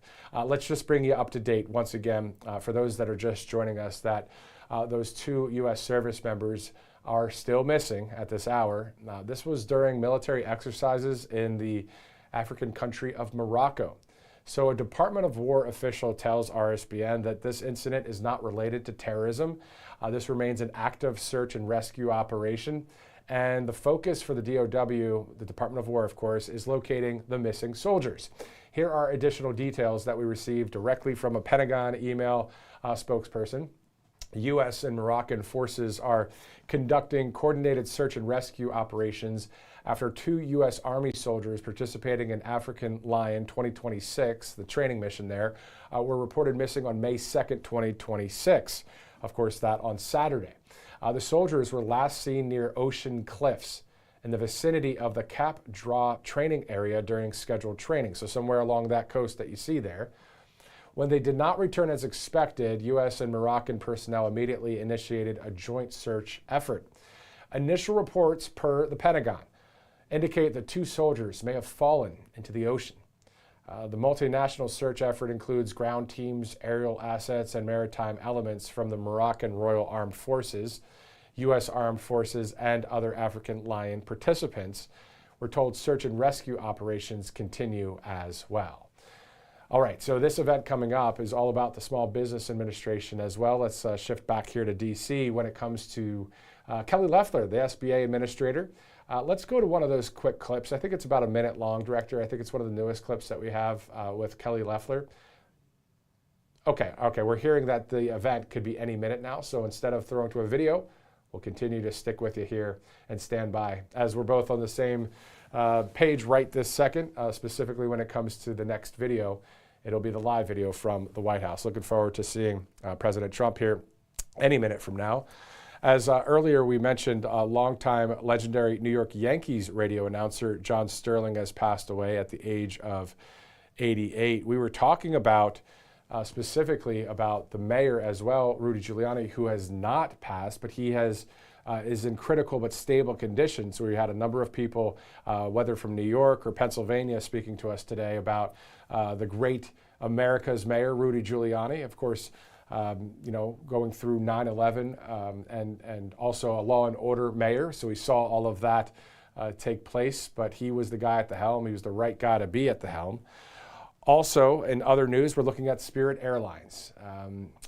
RIP, Spirit Airlines is no longer. They were going to try and bail them out, but it just was not something that they were going to use taxpayer dollars on for that situation. So Spirit Airlines is not around any longer. I've never flown Spirit. I've flown a number of other airlines, Southwest, Frontier, Delta, United, American, and all that. But that was a story that happened over the weekend as well. All right, so again, coming up, we'll have a lot of coverage, especially this month. We'll have a lot in June and July as we look forward to a number of notable events that will happen. And that's outside of various events like the one you're about to see here on Right Side. So we'll have the commentary for you. We'll have the analysis. We'll have the live interviews. We'll talk about the main stories that are happening, not only nationally, but internationally, and also on Capitol Hill as we bring on a number of guests here on Right Side. We're going to see the president here any minute from now, so look forward to that. Director, do we have a minute to play a video, or should we still stand by on the live feed here? All right, so let's go to the video with Kelly Loeffler with the Small Business Association as administrator as we await this live feed. Hi, I'm Kelly Loeffler. It is my honor to serve as the 28th Administrator of the U.S. Small Business Administration. As the member of President Trump's cabinet who represents our great nation's job creators, welcome to National Small Business Week 2026. This year is particularly historic as we celebrate our nation's 250th anniversary. That's 250 years of free enterprise that built the strongest, freest, and most prosperous nation in the world. American exceptionalism was forged by hardworking founders just like you, those who build, innovate, and sacrifice to create generational strength. And today, under the leadership of President Trump, that legacy continues. Through tax cuts, fair trade, and deregulation, the Trump administration is proud to support growth, job creation, and opportunity that you power across main streets, cities, and rural America. At the SBA, we provide the capital, counseling, and deregulation that is driving the great American comeback. We invite you to take this week as an opportunity to learn more about the many ways that SBA can help support your journey. So on behalf of myself and our entire SBA team, happy National Small Business Week. And I believe we'll see Kelly Loeffler, and we'll also see President Trump and a number of people involved in small businesses across the country here in just a little bit. Let's look at some of the stories that are either trending or at least posted by our network here, RSBN. I'm looking on Truth Social right now. Of course, we have more than 5 million people following on Truth Social, more than 1 million on X. Specifically, one of the stories that I'm looking at off camera here, DeSantis signs new Florida congressional map into law. That's a story that's happening. Let's also go to the story that I can see here. President Trump warns of removing more troops from Germany. Obviously, President Trump speaking about that as well on Truth Social. President Trump announces Project Freedom to safely guide foreign ships from the Strait of Hormuz. Also, President Trump suggests impeachment of Dem minority leader Hakeem Jeffries. And Rubio to meet with Pope Leo in Italy. So those are some of the stories that were posted in the past, several hours. We are about 15 to 20 seconds out, I'm told, to go to the White House. So we're getting that feed warmed up for you. It's something that no network has right now, except for all of us in just a second, in the sense of nothing's airing from the White House specifically until we see that live feed. So we're going to go there any second from now, as it's 3:46 Monday, May 4th. This is RSBN Live. I'm Matthew Alvarez. Go ahead and follow us on Truth Social at RSBN or on X at RSB Network. And if you'd like to donate, all you have to do is go to rsbnetwork.com/donate. A lot of great donors over the years. Let's go to the White House right now.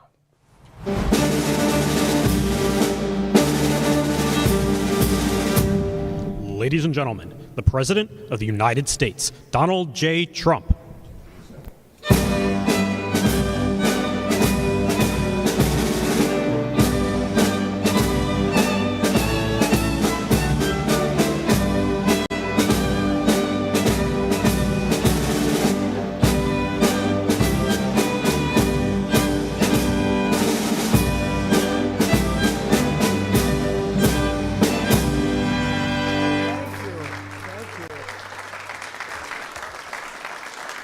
Well, we have a great group of people outside. I just looked at their wares, and it's beautiful stuff. Made in America. It's great, great stuff. Please sit down. I'm thrilled to be with you and welcome you to the most fabulous place the White House is. Nothing quite like it. People come from all over the world. The King and Queen were just here, and they looked and they said, this place is just amazing. When they came into the Oval Office, they said, this is something. And they've seen some very nice places. They've seen some great rooms, but it is a very special place as we celebrate National Small Business Week. So let me begin by saying congratulations to the small business people of the year from all 50 states. It's a big deal. It's a big deal, and you can be proud of yourself. Our country is made up of a lot of small businesses, and that ends up being a really big business. As small business owners and operators, the people in this room represent the 36 million small businesses who create 40% of all economic activity in the United States. Think of that. A group of people added together. You're essentially the most important factor business-wise in the whole country. And this country is leading the whole world. We are now. That I can tell you by a lot. You're the lifeblood of the American economy, and with your help, we're truly making America great again. We're doing record business. We have a stock market that hit even with this military operation, call it whatever you want. We can't let Iran have a nuclear weapon. We hit all new highs, and I said we have to take care of business because we can't let that happen. So we did a little detour, and it's working out very nicely. They have no Navy. They have no Air Force. They have no anti-aircraft equipment. They have no radar. They have no nothing. They have no leaders, actually. The leaders happen to be gone also. But can't let them have a nuclear weapon, or you'd have problems like nobody would believe. and it's going very well. We're also pleased to be joined this afternoon by Secretary of Energy Chris Wright, who's been amazing. Where's Chris? Except everybody was wrong. They thought that energy would be at $300, right? $300 a barrel, and it's like at 100. And I think going down, and I see it going down very substantially when this is over, Chris. And I think very rapidly too, at levels that you've never seen, because there's a lot of energy out there of ships all over the world that are loaded up with it. They can't do much with it because they got kidnapped by a pretty evil place, but we're taking care of it.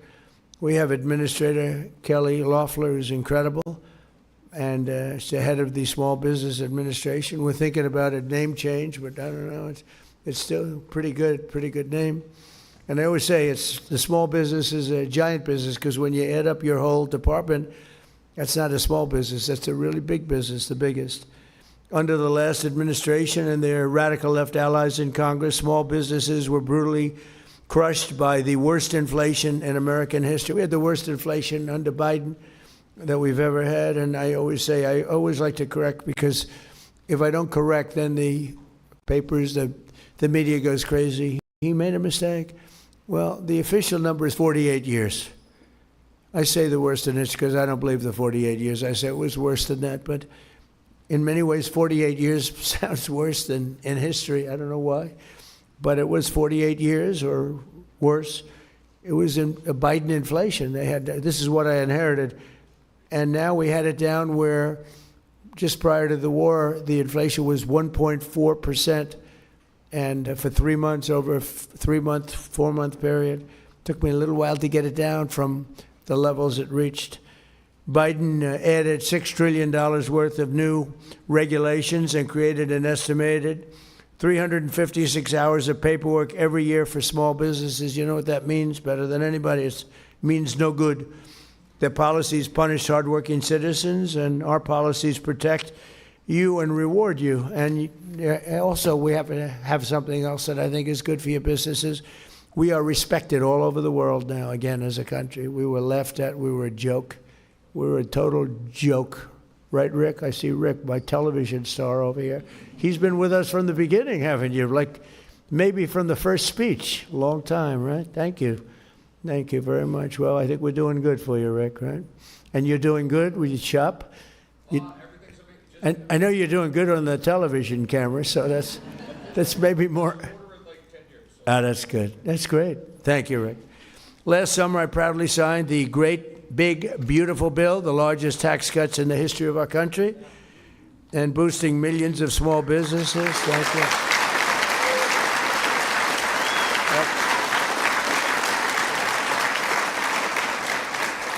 Boosting millions of small businesses. We passed no tax on tips, no tax on overtime, and no tax on Social Security for our seniors. That's big stuff. And we add that to the package that we approved in my first term. We had the best financial years in the history of our country in my first term, and I think we're going to blow them away this term. You know, in this term, we have $18 trillion being invested in our country. And if you look at the last administration, they had less than $1 trillion for 4 years.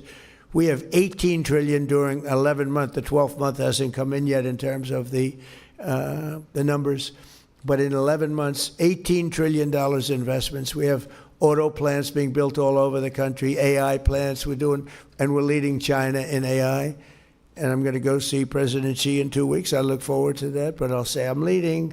We have very friendly competition. But it'll be a very important trip. We provided 100% expensing and bonus depreciation, which is tremendous. One of the biggest things that you have. I mean, it's people have no idea how big that is. The businesses do, so that businesses can deduct 100% of the cost of new facilities, equipment, and capital investment in the first year. It used to take 38 years of deduction. Now you get it done in one. You can take one, so you can expand. I think that's what made us so successful in the first term. But now we have it for a 10-year period. So you have it for a while. I really was going to make it for a 1-year period. That would mean you spend all your money immediately. Now, unfortunately, I gave you too much time. I was sort of against that. I said, let's do it for a shorter period of time, but we did it. It's the right thing. And this way, when I get out of office in, let's say, 8 or 9 years from now, I'll be able to use it. I'll be able to use it myself.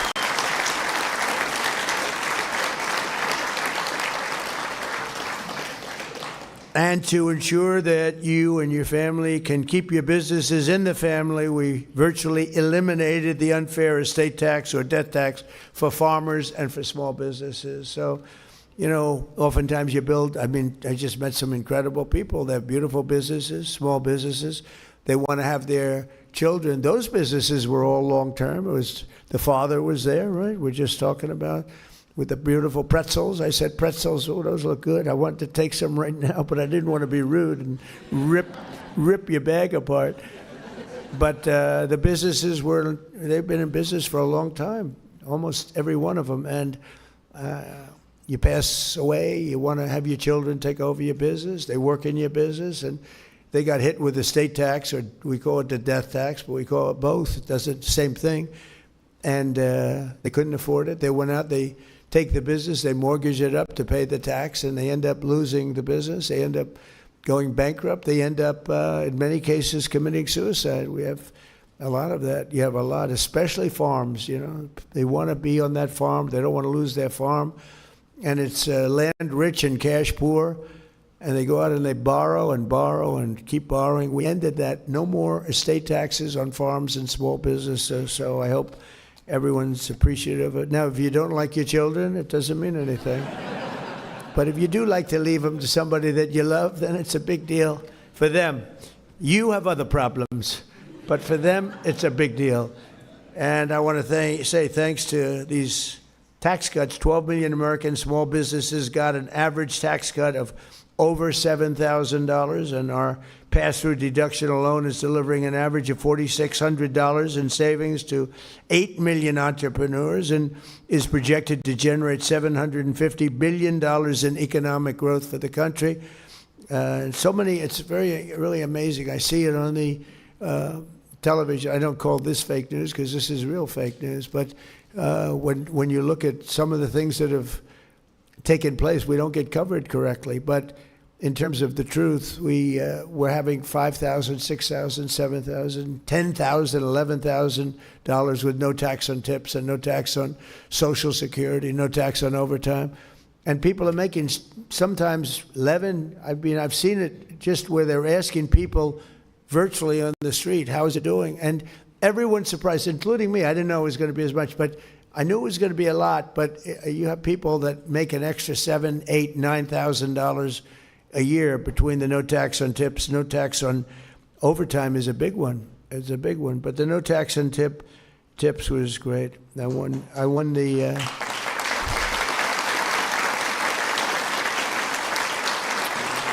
You know, typically, I don't know why. I can't imagine people voting for the other side with their policies on everything beyond this, long beyond this. But we won Nevada by a lot, and typically Democrats win that state. And no tax on tips. A lot of people getting tips in Nevada, so it had a big impact on people, and much bigger than they thought. And they're just now starting to realize how big and how really wonderful the great big beautiful, I call it the great big beautiful bill is, because we really, it should be called the great big beautiful tax cut bill and regulation cut bill. We put everything in 4 years. If we didn't pass another bill, which won't happen because you always want to keep going, but everything was put into this one bill. That's why it's called the great big beautiful bill. And one of the things that happened is we were going to do it over 17 different bills. And I said, let's give it a shot. Put everything in one bill. And thank goodness we did it, because the Democrats don't approve anything. They don't approve. You can have the best thing. It can be for security. Look at the security. They want to defund ICE. They want to defund our incredible Border Patrol. They want to, essentially, they want to defund the police, but they don't want to say it. It's crazy what's going on. So we put it all at the beginning. We have a little honeymoon period, a tiny little honeymoon period in this case. So we got it all approved. Late at night, it got approved. And this was really done as a 4-year bill, Kelly. You know that very well. You were a big part of it. And we got it done, and everybody was surprised. They thought we had to do it in little tranches. I don't know that we would have gotten the little tranches done. There was so much in here that people had to approve it. And if we would have done it individually, I'm not sure it would have gotten done. Plenty of those individual elements would not have gotten done. And almost as important as the tax cuts, we've slashed a record number of job-crushing regulations. That includes for you, and that includes tremendous numbers of environmental regulations, which stopped your businesses, but they didn't do anything, and they had no impact. If anything, they made the environment worse. But we eliminated 129 old regulations for every new one that was approved. It was supposed to be 1 in 10, and it's turning out to be 129. So for every regulation, think of that, 129, we lose them, we get rid of them. It was supposed to be 1 in 10. We would have been happy with, we did 1 in 12. We started off 1 in 7 with my last administration. We got it up to about 1 in 12. Now I see we have a 1 in 129. So we're getting rid of 129 nonsense regulations for every new one that we pass. And thanks to these pro-growth policies, our economy is roaring, and factory construction is way up.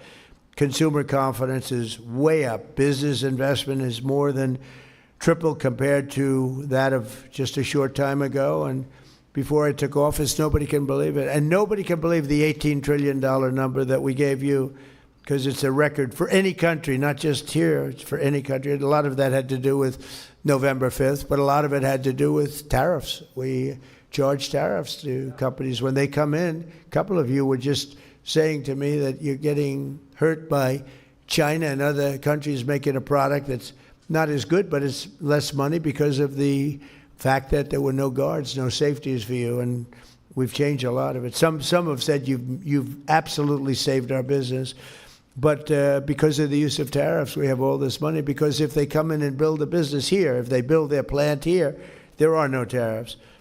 Jobless claims just hit the lowest level since 1969, and more Americans are working today than at any time in the history of our country. So we have more people working today than at any time in the history of our country. That's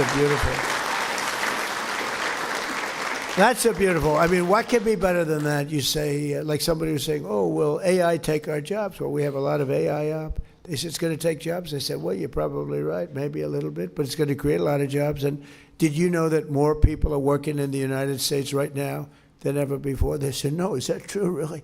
That's the end of that argument.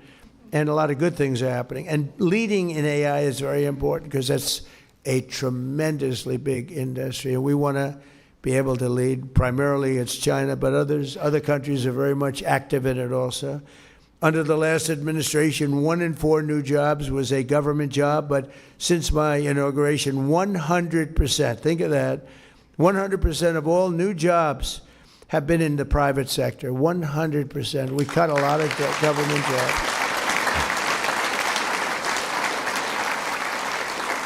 And 2 of the 3 new jobs have been in small businesses, but I just want to say, so think of that, 100% of new jobs are in the private sector. Now, to do that, we cut tremendous numbers of governmental jobs, and I feel sorry for everyone, and it's a hard thing to do. Many of those people voted for me, but now they like me because they went out, they got private sector jobs that they like better, and it's paying them sometimes 2 and 3 times more money.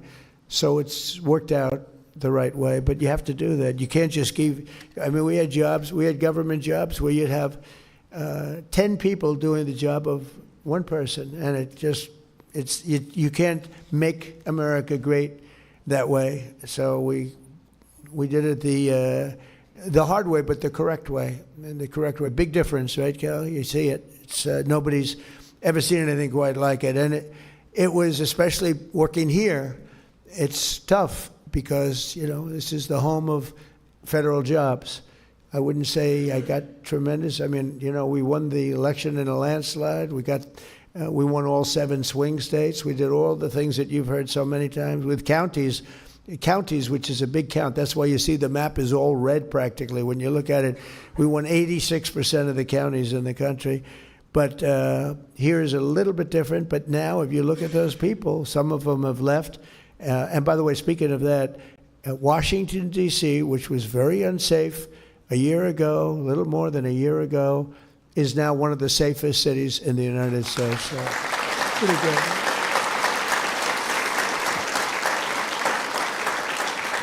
So we had to cut the jobs because we were way bloated with federal jobs. And, I could, with one swipe of the pen, I could say, let's have no employment, and I'll hire 1 million people or 2 million people. I say, we just hired 1 million people, and we have absolutely no employment. And that's what they would do. They'd have bad numbers coming up, so they'd hire a couple of 100,000 people, and the numbers would look okay. With me, it's the exact opposite. We terminate a lot of federal jobs that are unnecessary. And they don't like me for doing it, but a year later, they like me because they end up having a much better job, oftentimes in a place where they'd much rather live. They go to the place that they want to go. They're not stuck in Washington or someplace else. And they do much better.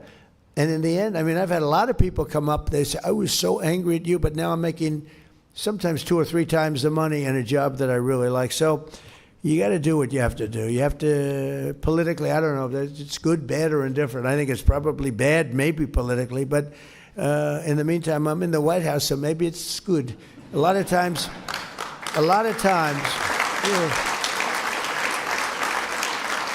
as you probably heard, the fake news media treats me very, very badly. 93% of the stories I get are bad. And yet I won in a landslide. How do you win all 7 swing states when you get only bad press? It's fake press. They give me fake polls. They tell me about polls and this. It's interesting. They did a poll on the war with Iran, and they said only 32% of the people like it. Well, I don't like it, and I don't like war at all, but we're equipped better than it. We have the greatest military in the world. You saw what happened with Venezuela. You see what happens with everything.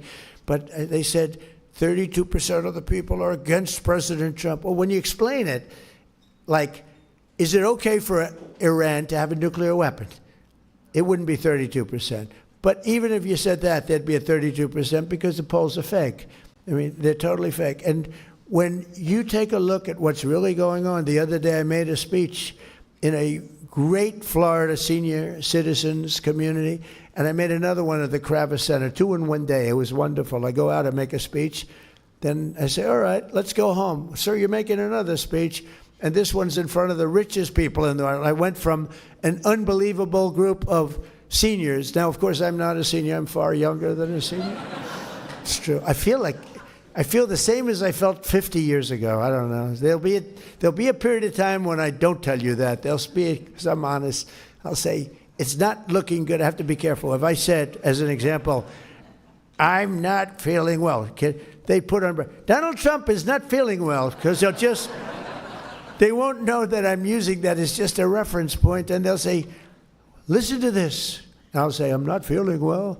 Well, someday I might say that to you, and you'll be the first to know. Actually, I won't have to say it, because you'll be able to see it, just like you did in the last administration. One of the things I said is that we should have, in my opinion, anybody running for president or vice president should take a cognitive test. And no president has ever taken one except me. I've taken 3 of them, and I've aced each one. 1 in the first administration, 2 over here. And whenever they get a little sassy, like, does he still have it? Does he still have what it takes? I say, all right, I'll take another one. And they are hard. There are many people in this room I know that are smart. They're not going to ace them. There are many people standing back there, the fake news media. I'd like to have them.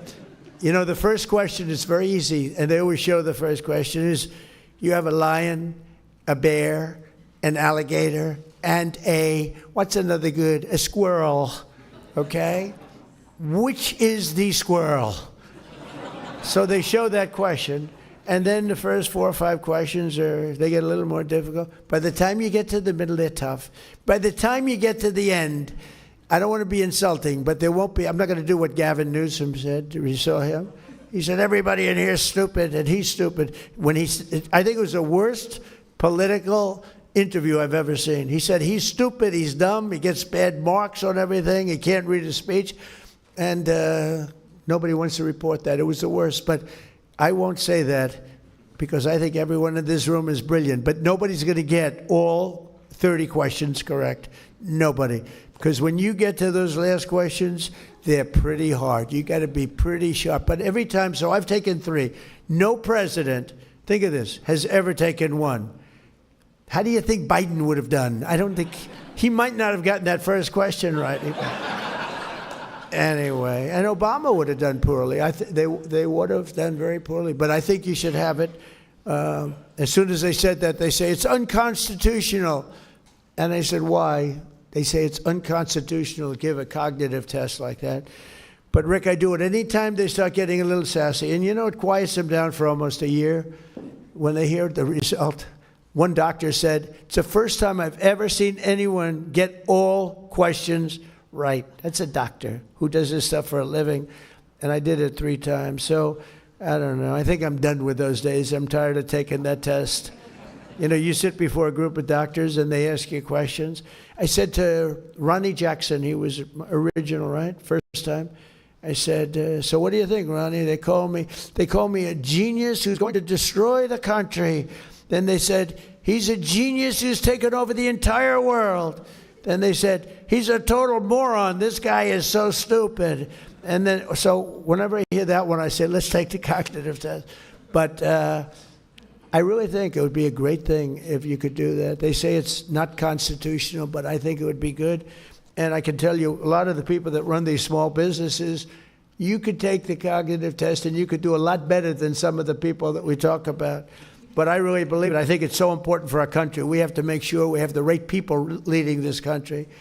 Like, we have a war right now, and we're into, like, what, 6 weeks? They said, what's taking so long? We were in Vietnam 19 years. We're in Iraq for many years, 10 years, 12 years. We were in all these different wars. Korea, 7 years. I won't even mention World War II. That's a big baby.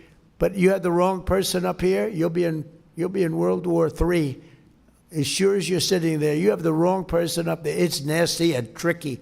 It's tricky out there. We have to have the right people, and they have to be sharp and they have to be smart. Because one thing about your business is small businesses are great, but if you don't have the platform, meaning the country, meaning the right principles, the right everything, our country's booming now, despite the fact that we're in I call it a mini war, because that's all they are. They don't have a Navy anymore. Think of it. They had 159 ships. How many do they have left, Kelly? Out of 159, take a guess. She's very smart. 0. 159 ships. In the first 2 weeks, 159 ships.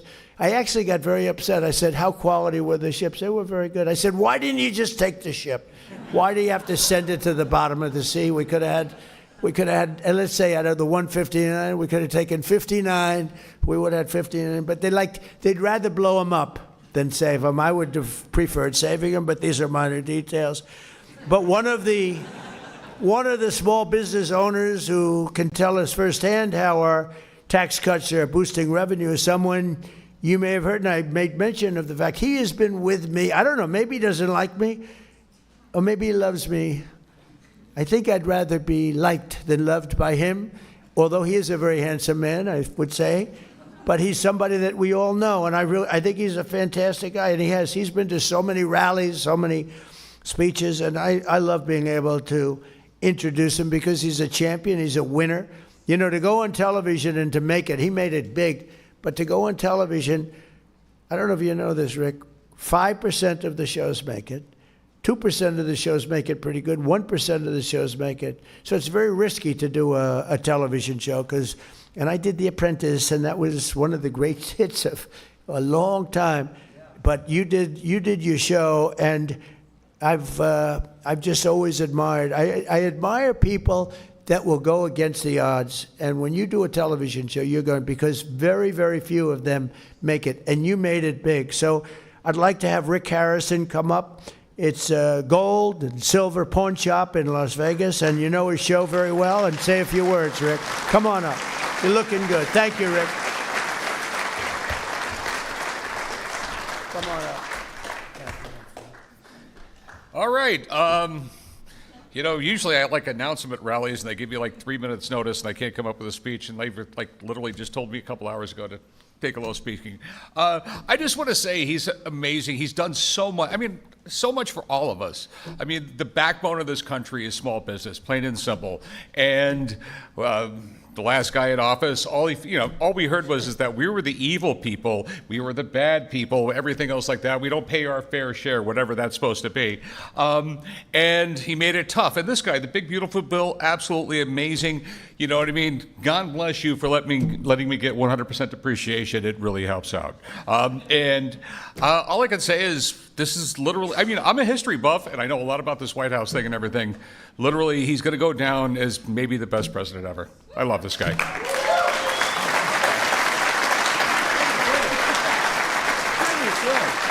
Wow. I'm glad we didn't tell you, because actually that was much better than when you're fully prepared. When he comes up fully prepared. No, that was great. Thank you very much. And very special guy. Thank you. Very nice. One of the strongest, and by the way, right behind me, see this? You call it a room. This is the biggest room in the White House. It's not big enough to have anything. We had the king here. We had like 102 people, and we could have had 2,000 people, literally. But this is, I call it a knockout panel. See, some people would say, oh, that's a curtain. Underneath that curtain is a window. Outside of that window is the new ballroom. So I said, I'll get out of here, and I'll let you guys, if you want to see a beautiful structure going up, complex, safe, things that could never happen like happened a week ago. That was a pretty bad situation. You can't have 1,000 units over the ballroom with an entrance right next to where you are for a lot of reasons. So if you want, we're going to open that up. I think later on you'll open it up, let the people take a look, and it would be pretty good. Not as exciting as looking at oil wells like Chris gets to do all day long, right? And speaking of that, we're doing well in Venezuela, right? It's working good? Yes, we are, Mr. President. Yeah, that was good. That war took us approximately 48 minutes. And actually, and we have a great relationship. And you know what? I heard the other day that the people of Venezuela are really happy. They're seeing things happen that they haven't seen in 20 years.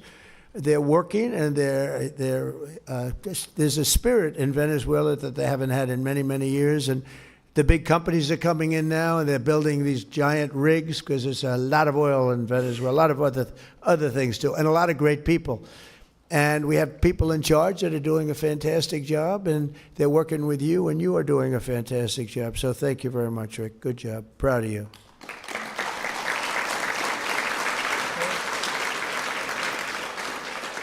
People of Venezuela are very thankful for your proud and bold leadership to change the trajectory Come of here. their lives.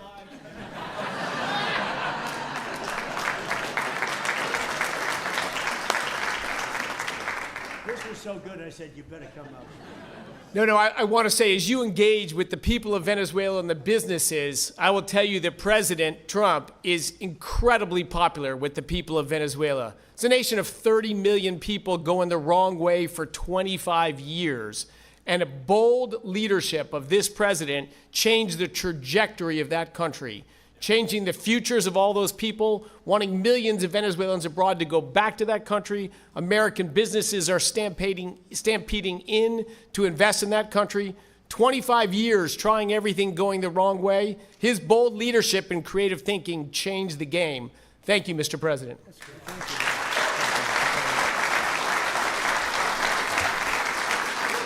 Wow, thank you. That's good. We have a great relationship. We have hundreds of millions of barrels of oil coming out of Venezuela, going to Houston and different places to have it refined. And we're sort of, it's almost really a partnership. The man you just heard speaking, Chris, has been, he wasn't my choice. I had somebody else for Department of Energy, a fantastic man, Doug Burkehead. And I said, I want you to head up energy. He says, no, there's one person better than me, is better than anybody. I said, who the hell is that? Chris Wright? I said, who's Chris Wright? Tell me. And he's like the #1 guy in the whole world at this subject. And I said, well, let's talk to him. I don't know, he probably makes a lot of money if he's doing that. And he was. He's taken one of the largest salary cuts in history, I'll tell you, without question. But He's done a fantastic job. These are the people we have. We have great people. And Doug is great. He was the governor of North Dakota. He ran an incredible state. He was very successful in business. He started with a small business. He sold it for $1 billion to Microsoft. And he wanted to do what Trump did. He said, I want to be a business guy, and now I want to run. I made a lot of money. I want to run. So Doug Burgum ran, and he became a great governor for 8 years. He was term limited. And I saw him at a session, a speaking session, and sort of a debating session. I thought he was great. And I said, if I win, I'm going to get that guy in. And he's now heading up, he's now the largest landlord in the world, I guess you could say, right? Department of Interior. And he's been fantastic. But he wanted Chris to be energy. So he's got all the power of the energy, but he doesn't have the land. Doug has none of the power of him, but he has the land. So I merged them. It's a friendly merger. We don't have any papers. They just get along together, right? And I think today we've announced we're drilling more oil by far than we ever have in the history of our country. More oil and gas by far. And this was just said, but this took place almost from the beginning, right? We got it started very, very early. So you're doing a great job. Doug was right.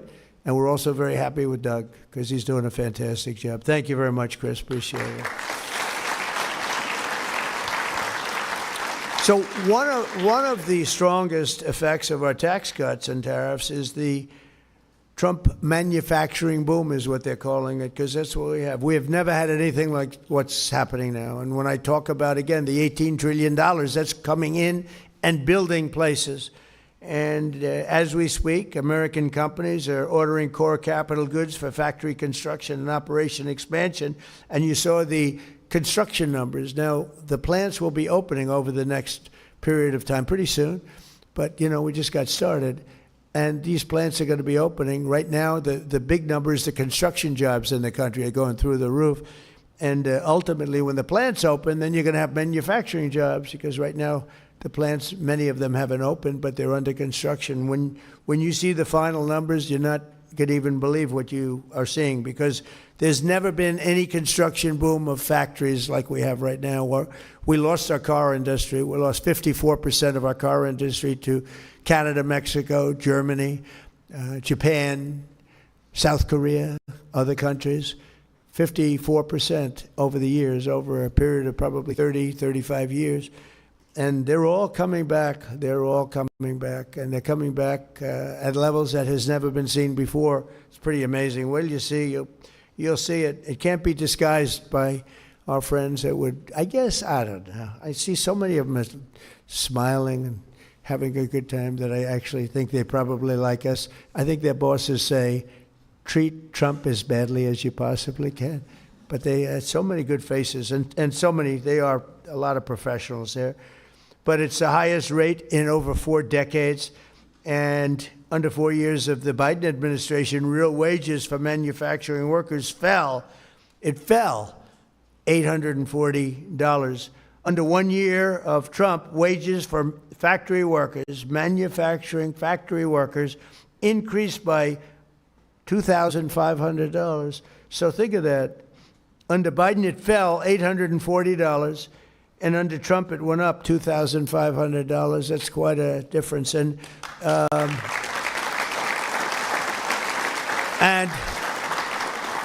as I said, you haven't seen the real effect, because these factories are being built right now. When they open, you're going to see numbers that are much greater than that. And a lot of these government workers, good people, and I don't blame them for liking what they had, but they're going to all be in this system, and they're going to be making double and triple what they were making in government. We have a country again, because you can't have a country that works where you have literally 10 people to do one job. You can't have it. You can't have a great country. Earlier this year, I visited Costa Steel in Rome, Georgia. Before I took office, China and other countries were taking more of our industry all the time, just more and more. And Costa was hit very hard. Their core business dropped from 2 shifts to 6 days a week. And the 2 shifts were during my administration, by the way. But now it's down to and then ultimately is down to 1 shift operating 3 days, and it was going down to 1 day, and they expected to go out of business. There was no stopping it. And now, thanks to the tax cuts and the steel tariffs that I put on. COSA is thriving like never before. I just heard from them, and they're at now full shifts, 2 full shifts, 6 days a week, and they may go to a 3rd shift round the clock. Think of that, round the clock. They've never had that before, and they've have a backlog of 7 months long of things that they're building, steel products, great. And they said, I was with the gentleman that owns the company. He thought he was going out of business, and now he said, now I have a great business in just a period of literally a year and a half. We thought we couldn't stop it. And he said, all of my friends up and down the line, they have different businesses, factories, big businesses, but they all thought they were going out of business, and now they're all doing better than they've ever done before. And they've gone from employing, in this case, COSA, 50 people to 125 people, and the 50 people is going down to about 14 or 15, and now they're at 125, and they're looking for additional people to work. And I want to thank their president, Andrew Seville, who I think maybe is here. Andrew, are you here someplace? Where are you, Andrew? Wow. You want to say something? Come on up here. He's so he really understood what was happening, and I think it would be nice. You weren't supposed to speak, so I hope you're not nervous. Come here. Well, no, you make it easy. Thank you very much. The most thing that took us right to the top was your tariffs. And I think everybody in here that runs a small business, the tariffs had an effect on you one way or another, and that has just taken us, all the jobs that were going to China, you brought them back, and it really took us to the next level.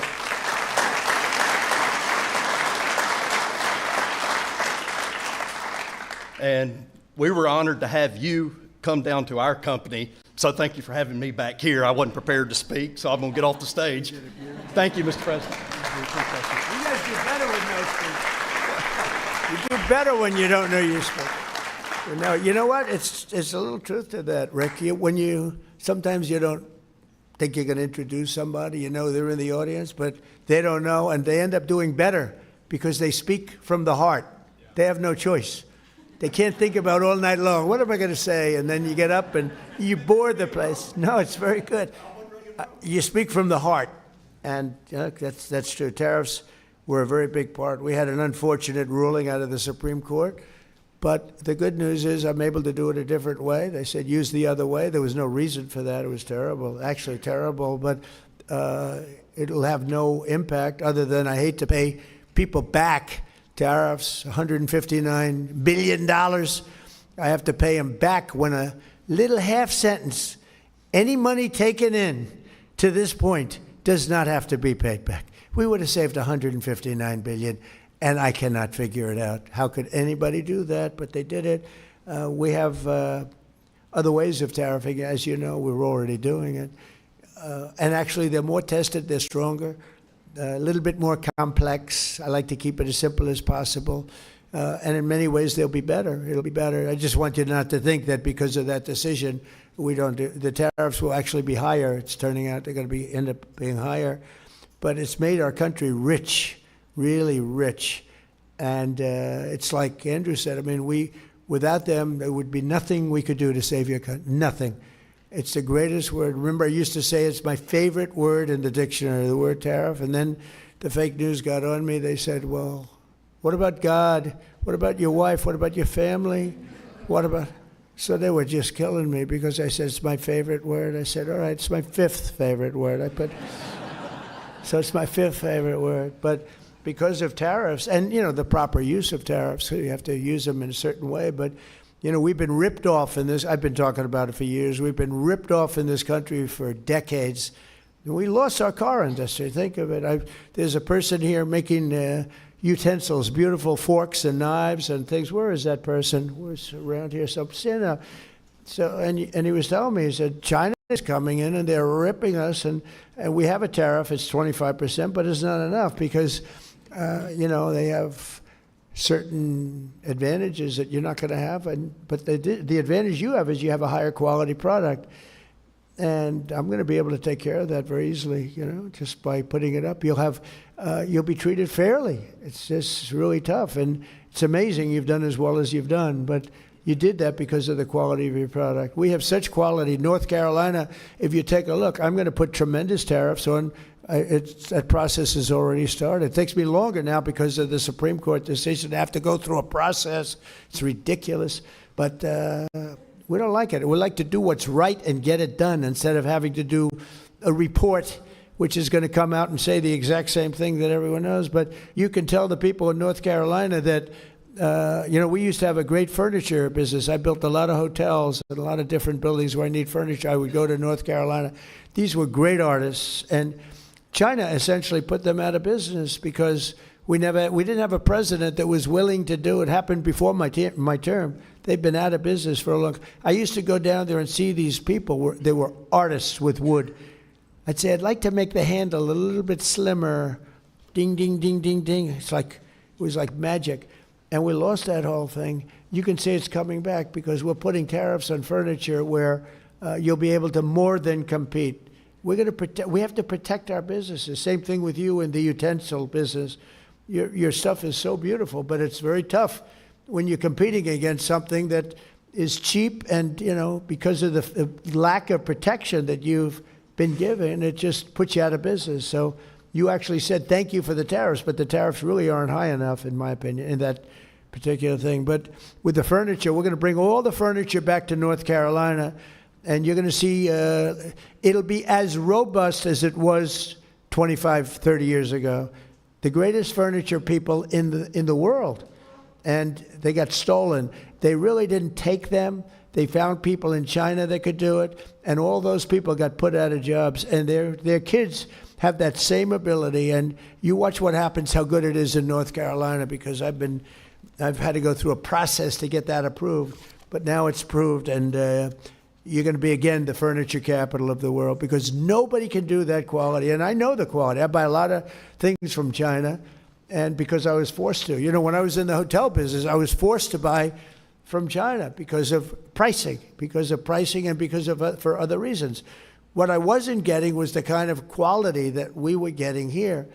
And now you'll have a combination of both. So you can let that be known. I don't know if that's breaking news or not for these people, but to me, it's very important. I've been wanting to do it for a long time, and now we have it pretty well ready. And we love North Carolina. My administration's also committed to ensuring that American small businesses have access to the credit and capital that they need under Administrator Loeffler, who's phenomenal. She is phenomenal.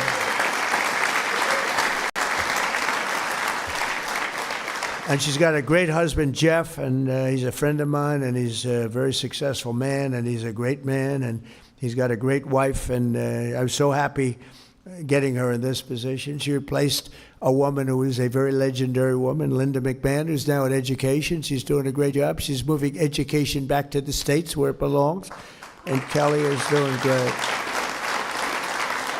But last year, Kelly, our Small Business Administration issued $7 billion in loans to 11,000 new startups, as well as $1.3 billion in loans to 3,000 veteran-owned small businesses, and $3.2 billion. They're a big business, That's why I say, how can we call it small business? $3.2 billion to American manufacturers, helping restore those beautiful words, made in the USA. Well, we're using them more and more. We have things being made here that nobody thought it was even possible for it to come back. Like you'll see in North Carolina with the furniture. It'll come back very, very rapidly. So, Kelly, I'd like to ask you to say a few words, please.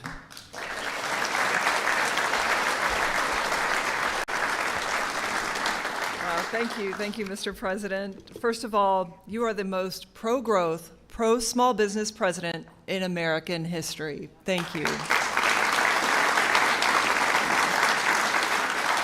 It's such an honor to join you here at the White House to recognize National Small Business Week, and you're the greatest commander-in-chief ever, but also one of America's greatest businessmen, and small businesses know that. They see that this administration is shifting power and capital from fraudsters and Washington bureaucrats back to Main Street job creators, just like we have gathered in this room today. Fair trade, deregulation, and the working family tax cuts in the One Big Beautiful Bill, they are powering real opportunity that I see all over as I travel this country, especially after 4 crushing years of Bidenomics and decades of shipping our jobs and our industries overseas, hollowing out our local communities. That is ending. As I travel the country each week, and Mr. President, I've traveled with you from Iowa's Machine Shed restaurant to Georgia's Coosa Steel factory, America First policies are restoring the American dream on Main Street to new heights.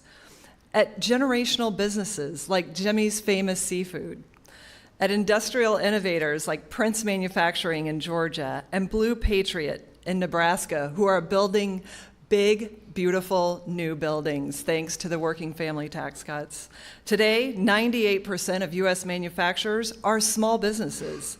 They're a critical part of securing our supply chains, and while they contribute to national strength across all kinds of industries, from energy to agriculture to defense and aerospace, America's big manufacturers rely on these producers and their skilled workers. And that's why President Trump's economic agenda means Made in America is coming back, and it's coming back fast.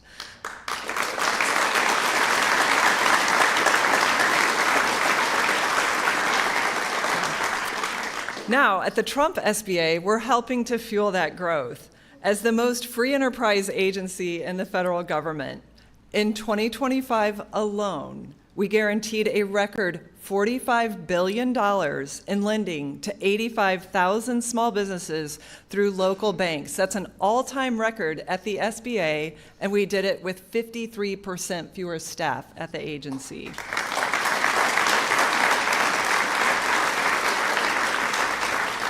That capital is driving the job creation that you see. Record small business formation. This year, record small business formation and growth in communities all across America. It's such an honor to highlight the award winners that are here today and the vital role of hardworking small businesses that do their jobs every single day. They are America's backbone. From our farms and restaurants to our construction companies and our manufacturers and our trucking companies. Thank you, Mr. President, for recognizing that small business is big business. 250 years ago, our founding fathers were also entrepreneurs, small businessmen. With the America First agenda, that legacy continues. America is open for business again. Thank you, Mr. President. Thank you.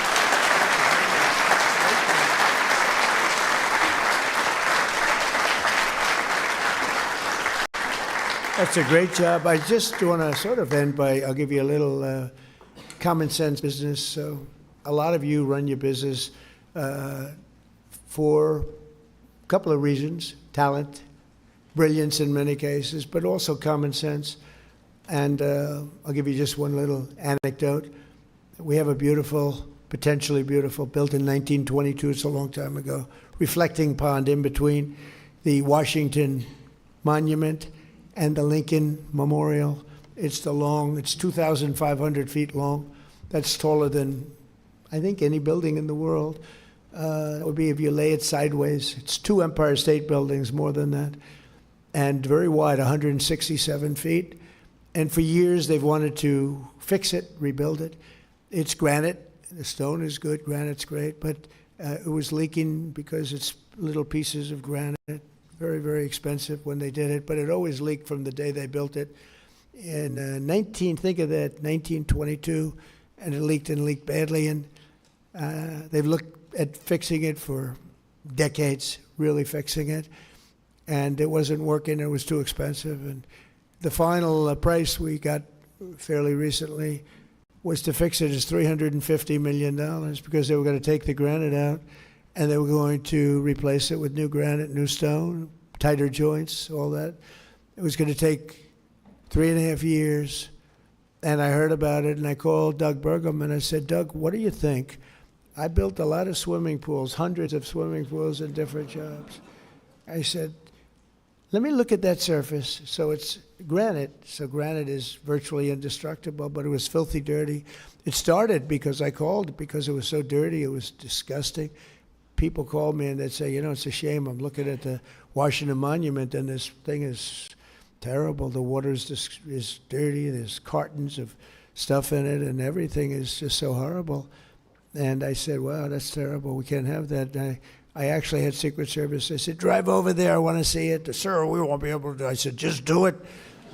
And when it was terrible, I looked at it, terrible. So think of that. So it's going to cost $350 million. Because we're going to take the granite up, put new granite, and consider it like as tall as the tallest building in the world, if not taller, and laying on its side. And I said, wow, that's terrible. $350 million. It's going to take 3.5 years. 3.5 years it'll be at, and 3.5 years means 5 years. $350 million means $500 million to fix a thing. And I said, I built all these swimming pools, and they're phenomenal. They're 20 years. I have one up the road where it's a great club on the Potomac River, and I bought it, I'll bet 21 years ago, and I built a beautiful Olympic-sized pool. And I asked the other day, I said, how good is the pool? Oh, it's beautiful, sir. I looked at it, it looks like it's brand new, it was done 20 years ago. So I have some very good contractors, some good, one or two in particular. And I sent the three best. I said, do me a favor, fellas. Go take a look at the reflecting pool that sits in between Lincoln and Washington, the beautiful, what should be beautiful reflecting pool. And one of them who came back, who's really, I would say, the best, but they're all good. He came back, he said, what an exciting job, sir. I said, so how long would it take you to redo it? He said, well, we have to fix the surface a little bit, create something good and solid underneath. That'll take about a week. And let's say it'll take me to put the new material. Now, the swimming pool is good, but he said, sir, I'd get commercial grade. What is that? He said, that's much stronger, much heavier, meant for commercial. It actually looks better. It's more expensive, sir. I said, that's okay. I said, how much will it cost? I think we can do it for about $1.9 million. So he said, what color would you like, sir? And I said, well, that beautiful color that we have in Florida. He said, this is in Florida, sir. We don't have that green-blue around here. We have blue water. But he gave me a choice of 50 colors. Now I'm going crazy. I'm saying, now think of it. If we put the granite, you know what your color is? It was gray. It was gray. Not a good-looking color. So even if you did it, it's not good. So he said, we'll do a beautiful job. I think that I'd like to recommend a color that I've used before. It's beautiful. What's it called? It's called American Flag Blue. I said, that's the color I want. Because how can you have it better, right? I said, how can you have a better color than American flag? We had a gray, disgusting, dirty. It showed all the dirt. It showed all the everything. So we finished it about 2-3 days ago. They ripped the hell, they roughened the surface. They left everything there. The demolition would have cost $60 million to take the stone out and put new stone in. So we cleaned it, we steam cleaned it, we sand blasted it, we pebble blasted. You know what pebble blasting, that's a serious sand blast. That's really, because it's granite, it's so strong. We roughened the stone so it's a good surface, got it immaculate, and it's beautiful. But it still has the lines in between it. You're going to have leaks all over the place. And we filled in some areas, and the work started a few days ago. And I wanted to go today. I said, let me see these small business people. Then I want to go over and see the contractors to see how they're doing. But Secret Service was not thrilled. They were not thrilled at me standing in the middle of a pool with lots of buildings looking down. We have to be a little conscious of that, right? Chris, you'll have a new boss someday. And I don't know if you'd like that. So here's the story, just in a nutshell. For a much better job, $1.9 million, 1 week. Because I don't call actually the Parks Department did a great job. They cleaned, they had a lot of men cleaning, they're scrubbing the scum off years and years of decay and bacteria and everything else you can think. It was terrible, actually. It was worse than the people would tell me. They say how bad it looked. It was much worse.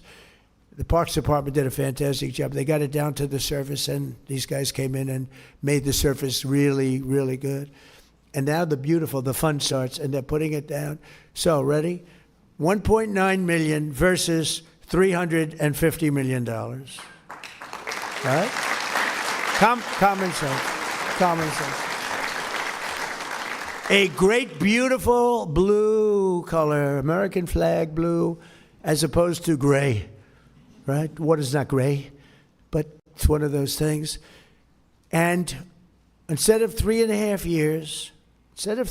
years, it's 1 week. So think of that. 1 week. So everybody say, well, yeah, but you can't compare this. Yeah, you can. It's much better. It's a much better job. This will last for at least 50 years, and you'll never have a leak. It's very strong. You couldn't, if you had a knife, I don't want to give anybody ideas. If you had a knife, you can't even cut it. So strong, so powerful. It's like powerful rubber. It is beautiful, sealed. And I looked at just one of the little pieces that they did to finish. It's like a piece of glass. Beautiful color, beautiful everything. You could never get anything like that. And just think of it. So for a tiny fraction of the cost and a tiny fraction of the time, we end up with the most beautiful thing that you'll ever see. And I look so forward to that opening up. And it's sort of a business thing. It's a common sense thing. First thing I thought of when I heard $350 million, because I'm the one that said, let's get it done. But they had done studies for years because they wanted to get it done. Never got done. Probably so expensive they couldn't afford to do it, really.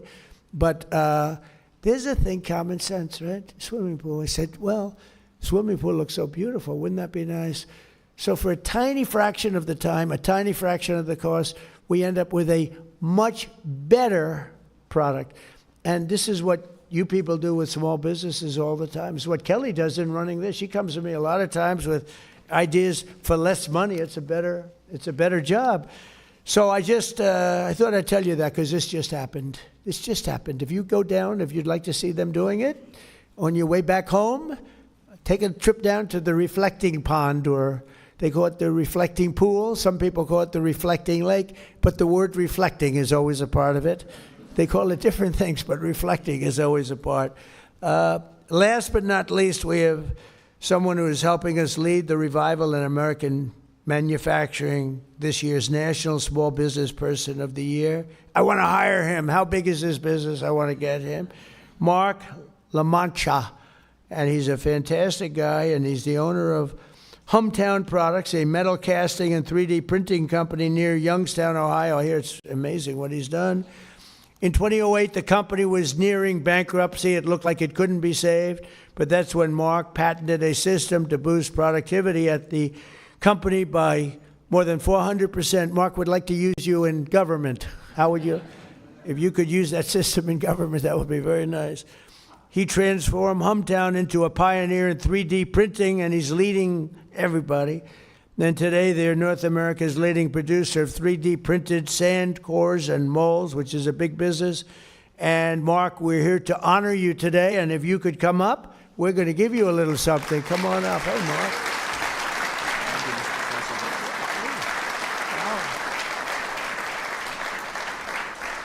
Thank you very much. Yeah, that's beautiful. I want to get one of them for myself. I'll honor myself. That's very nice. Would you like to say a few words, Mark? Go ahead, I'll hold it for you. Mr. President and Administrator Loeffler, I would like to thank you for the opportunity and the privilege to represent the 36 million small business people, to be an ambassador for the largest part of our economy. And I would like to thank you from the Hometown Products Industrial Athletes team that I have the privilege of serving every day as their head coach. But even more, I would like to thank you, Mr. President, for restarting and rebooting our economy. And manufacturing used to be 38% of our economy, and it's down to 9%. And I know that you love America, and I know that you want to restart that. You know, in the last 3 months, the PMI index has gone up 3 months in a row because of that restart. We have 10% increase in hiring, and we'll be able to buy more of those $1 million printers that we're able to print the fight, fight, fight Trump statue that was in Butler with Corey.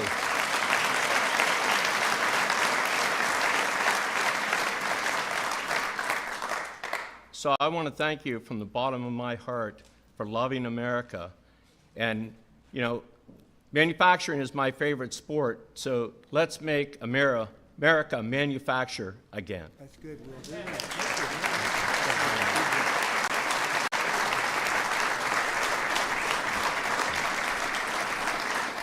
That's a great job, and I heard it's a great company. You've done a fantastic job with it. Thank you very much. And you're right. We lost our manufacturing business, and I used to listen to President Obama say, "You'll never get manufacturing back. It's the biggest business in the world if you get it back."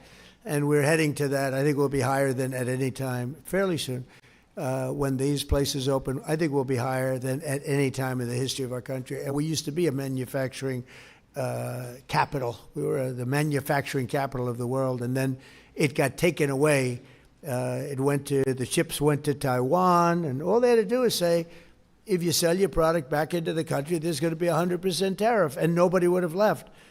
And, you know, I made a investment, Intel, chip maker, the biggest in the world, and then it got taken away because of bad politics, actually, because of politicians, the presidents. No president protected that industry. So all of a sudden you have this superpower over in Taiwan, but they're coming back. As you know, we have the biggest companies they're pouring into this country. They know that the tariffs go to a certain extent, and then they go up as we go. But I will say that it's so sad to see what's happened, but it makes me so happy to say we're bringing it back. And as sure as you're sitting there, I mean, these are companies that are fully committed. There are many under construction. They're on their way. And when I look at what happened to our country, I used to make speeches as a private person. I always loved politics, but I never thought I'd be doing this. But as a private person doing well, I used to just marvel at the fact that the car companies were leaving Detroit and leaving our country at levels that were just, I mean, I say, you're not going to have any cars soon if you don't do something. And all they had to do is say, you can leave our country, you can have lots of fun building your cars, but if you think you're going to sell it back into our country for no cost, you're wrong. But nobody said that. Not one president, even presidents I liked, but they were bad on trade. You've never had a good president on trade, and now you do. And we're bringing them back at levels never seen before. So we're going to have something. And as far as small business is concerned, you are really the driver. I love that story because that's the kind of story that half of the people, I'm not sure about all of them, I'm not sure about Rick, but most of the people in this room would have thought of that. They would have said, well, what about surfacing that stone, that existing stone? But it's just, you know, one example. It's such a great one because it's massive amounts of money and time and a disaster of construction for years. They'll be building and building and building, a mess. What common sense is all about. And you people more than anything, I know you all indirectly. If I don't know you, I still know you. But the fact is, it's common sense. And if you didn't have common sense, you would not have a good business, and you wouldn't have a good small business, big business, or any other business. So I just want to congratulate Mark. I want to congratulate. It's a great tribute, really. You've done an amazing job. But I want to congratulate everybody in the room. You're fantastic people. And we are really, this is the golden age of America. I really believe it. Last year, we were scoffed at. I tell the story often that the king of Saudi Arabia, a year and a half ago when I was over there, he said, you know, America was a dead country. We didn't think it would be investing. We didn't think it would be appropriate to invest there. We were a dead country. And now, President, you have the hottest country anywhere in the world. That was 7 or 8 months ago. We're a lot hotter than we were then. We had to do this little excursion, but the excursion is, the stock market's higher now than it was when I assumed the market would be down 25%, and that was worth it to get rid of lunatics that would have nuclear weapons that can wipe out countries with the push of a button. You can't do that. So I had to do it because it should have been done 47 years. It should have been done by many presidents or other countries. Should have been done a long time ago, but we're doing it, and we have no choice, and I'm very proud to be doing it. But the amazing thing, I thought would be down 20, 25%. I thought the market would be down. The market's at new highs, despite all of it. And so the market is genius, and they see what's happening, and they get it. But I just want to say it's an honor to be with you, and keep going. Small businesses, some of your small businesses like yours are going to be large businesses very soon. And it's an honor to be with you, and Kelly and Chris and all of the people that work with me. What a great job you do. We appreciate it. Thank you very much. Thank you very much.